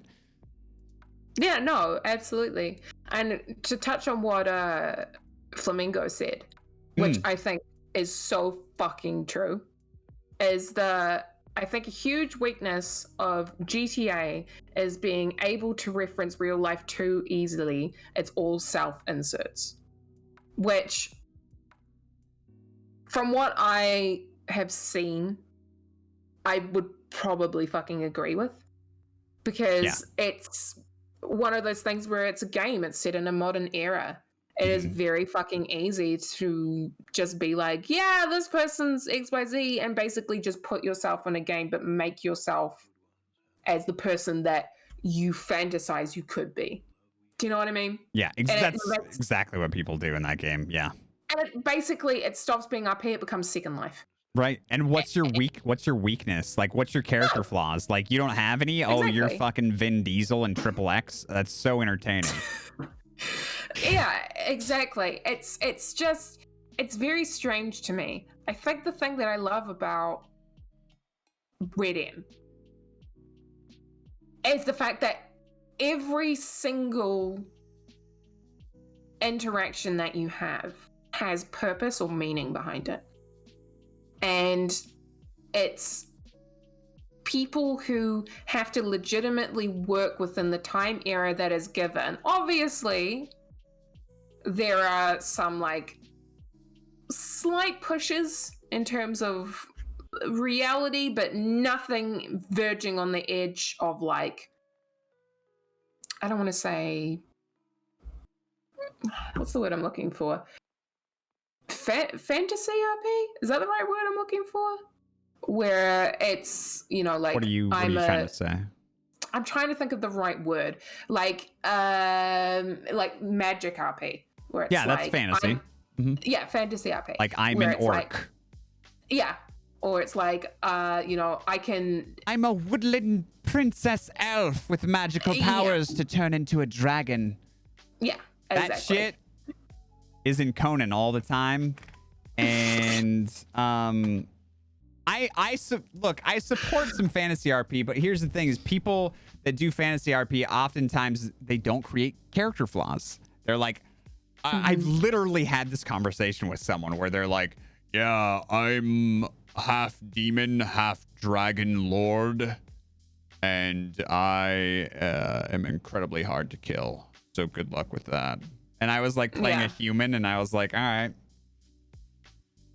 Sweet. I mean, I don't know. It's just. No, I completely understand where you're coming from. It can get rough when that happens. I like fantasy RP. I like fantasy, but you can't walk around and it's. Do you think you're the only one that's come up to me and said that you have a big fucking demon dragon dick and you're impossible to kill? Half the server is that way, like people just can't resist. They're like, they want to be this invincible, all-powerful, super strong, best fighter on the server, and they all max out their character height,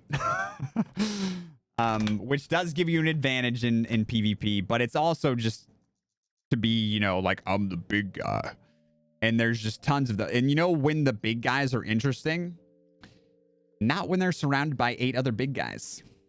I don't know. That's my opinion on that.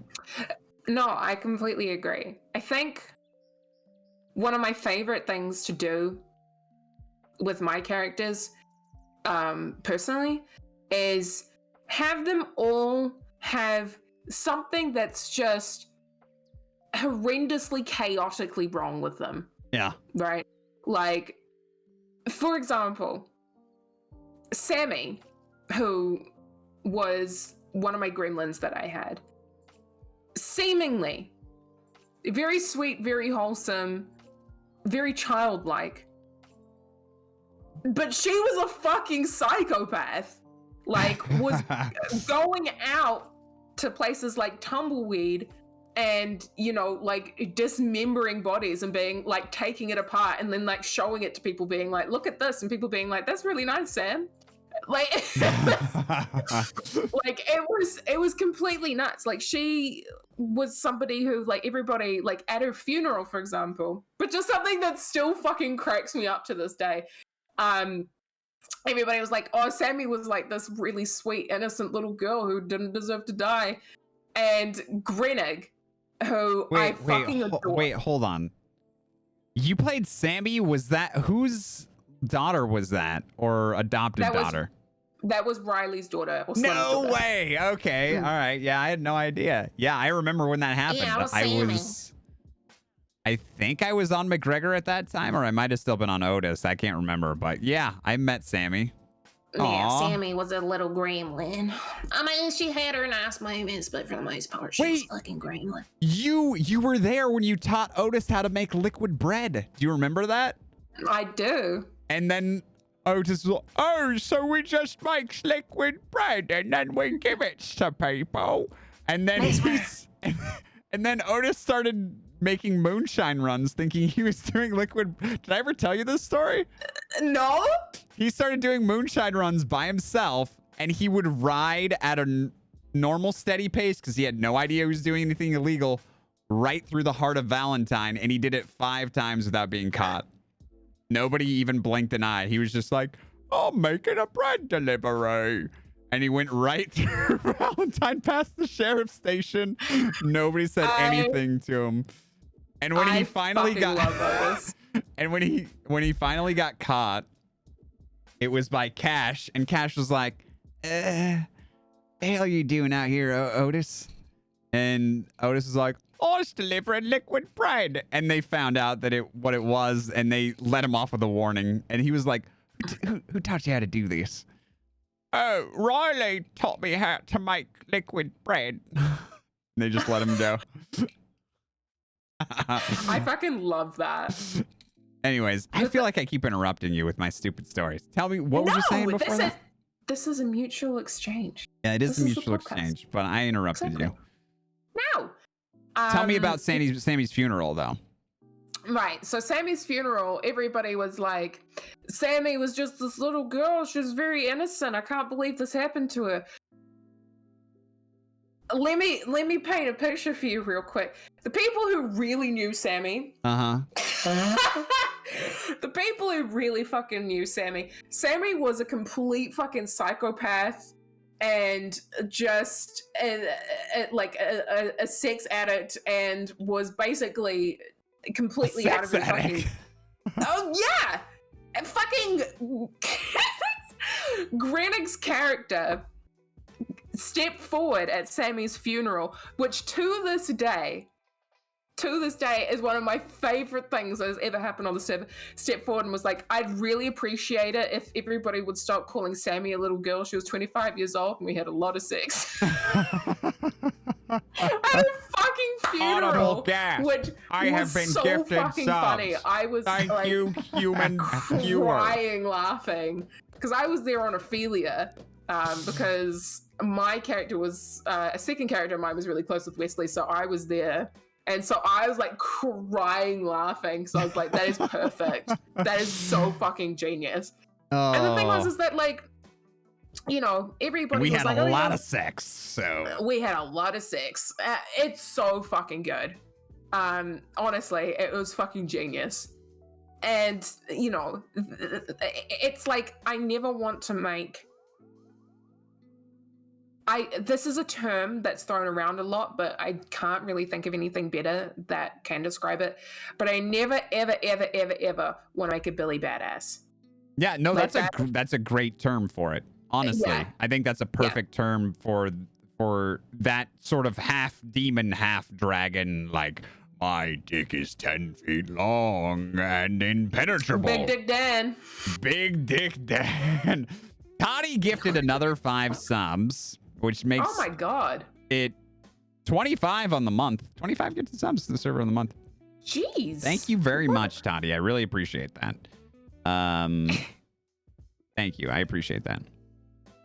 Amazing. Big Dick Dan. I can't believe I told you guys the Big Dick Dan story. That's so fucking good. I'm definitely bringing that up for the remainder of our friendship. Big Dick Dan. I was 12. I didn't know. I thought that was sexy. And I was really into alliteration. So, as we know. Fair. Fair enough. So, shit. We're talking about Billy Badass. McGregor's not all powerful. No, McGregor's not all powerful. McGregor has flaws.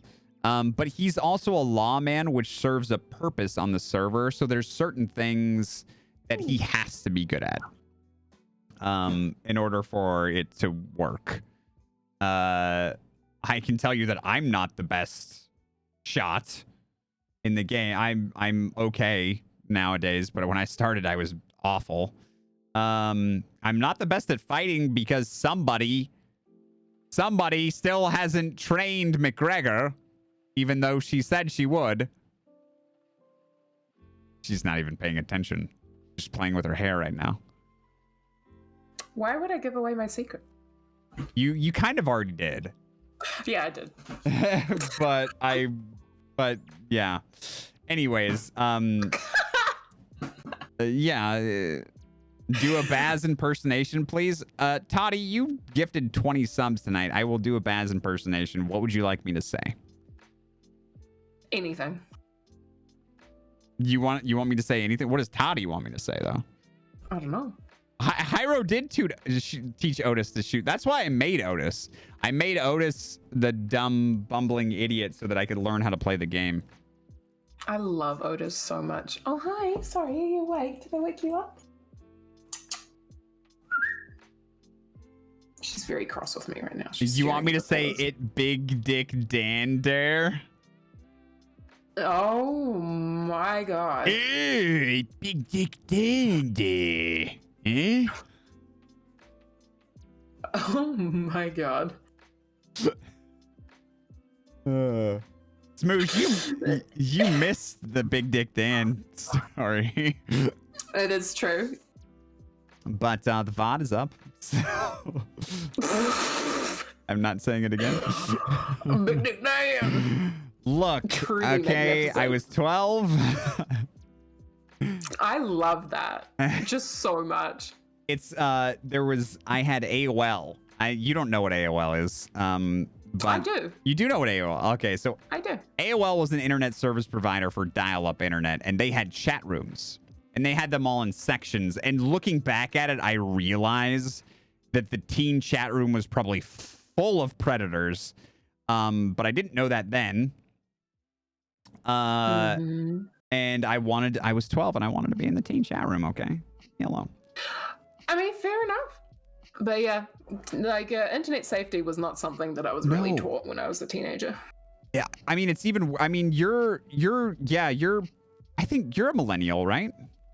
27? Are you on the cusp? You're just barely a millennial? Just barely a millennial. Yeah. And I'm an older millennial, but like, yeah, our generation wasn't really taught that because the internet was pretty new to our parents, so they didn't know. No, I mean, the thing about the internet that I remember was like hearing horror stories, but at the same time, you're not really taught about, like, you hear about it, but you'd be like, oh, well, I remember that hearing doesn't happen that often. No, I was like, that doesn't happen often. And on top of that, they would have known because these people are crazy. You would have known that these people were crazy. Like that was, to me, I was like, that makes sense. 1994 was the year I was born. So that is, that's where I sit. I'm going to type this into chat. And this is exactly what all the predators would type in that would lure people in. Are you guys ready?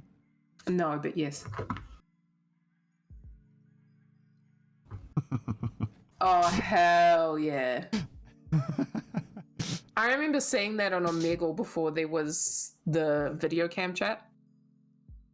That was very common. Omegle? Hey, ASL? Okay, so Omegle is basically the same thing, but except for with live video penises, right? Yeah, when they introduced web cameras, yeah. But prior to that, I remember when it was just text-based. Oh, was it just text-based? Okay. Mm-hmm. It was just text-based for a really long time. And then they introduced videos or cameras. Trenchmouth almost got pregnant because of AOL. Trench. Makes sense. Is this a naked mole rat story? Naked mole rat story? I don't know. He just always has these great animal facts. And Trench has some amazing stories. I've been privy to hear a couple of them, and they are truly exceptional. Just chef's kiss. If you think mine are good, his are better. Me and Bees exchanged stories a couple days ago. Yeah, we did. We exchanged a few. What was the one that? Oh yeah, you told me. Told me the one on the beach. That was fun. Oh yeah. Mine are just dragging. Trench. Trench says mine are just an excuse to tell people I fuck. This guy fucks. Jenny says I used to have ICQ and still remember the uh-oh sound when I got a message.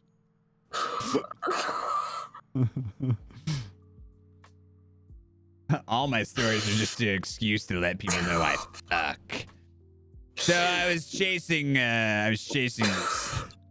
this very rare breed of horse across the plains, and then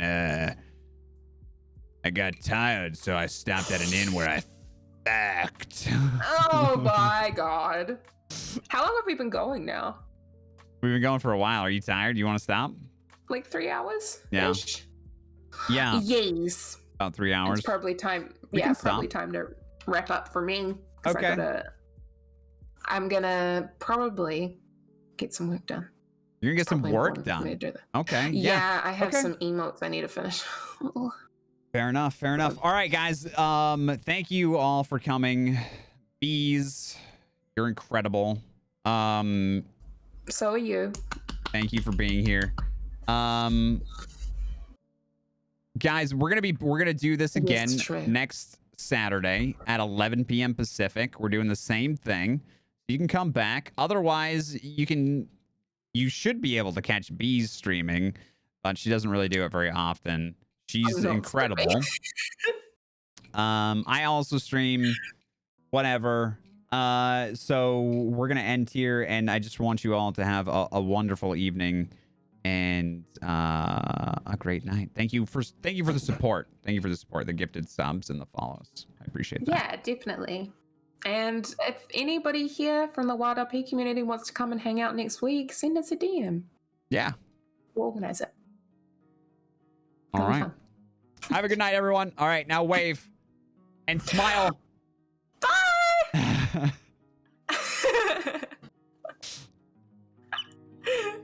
Oh my gosh.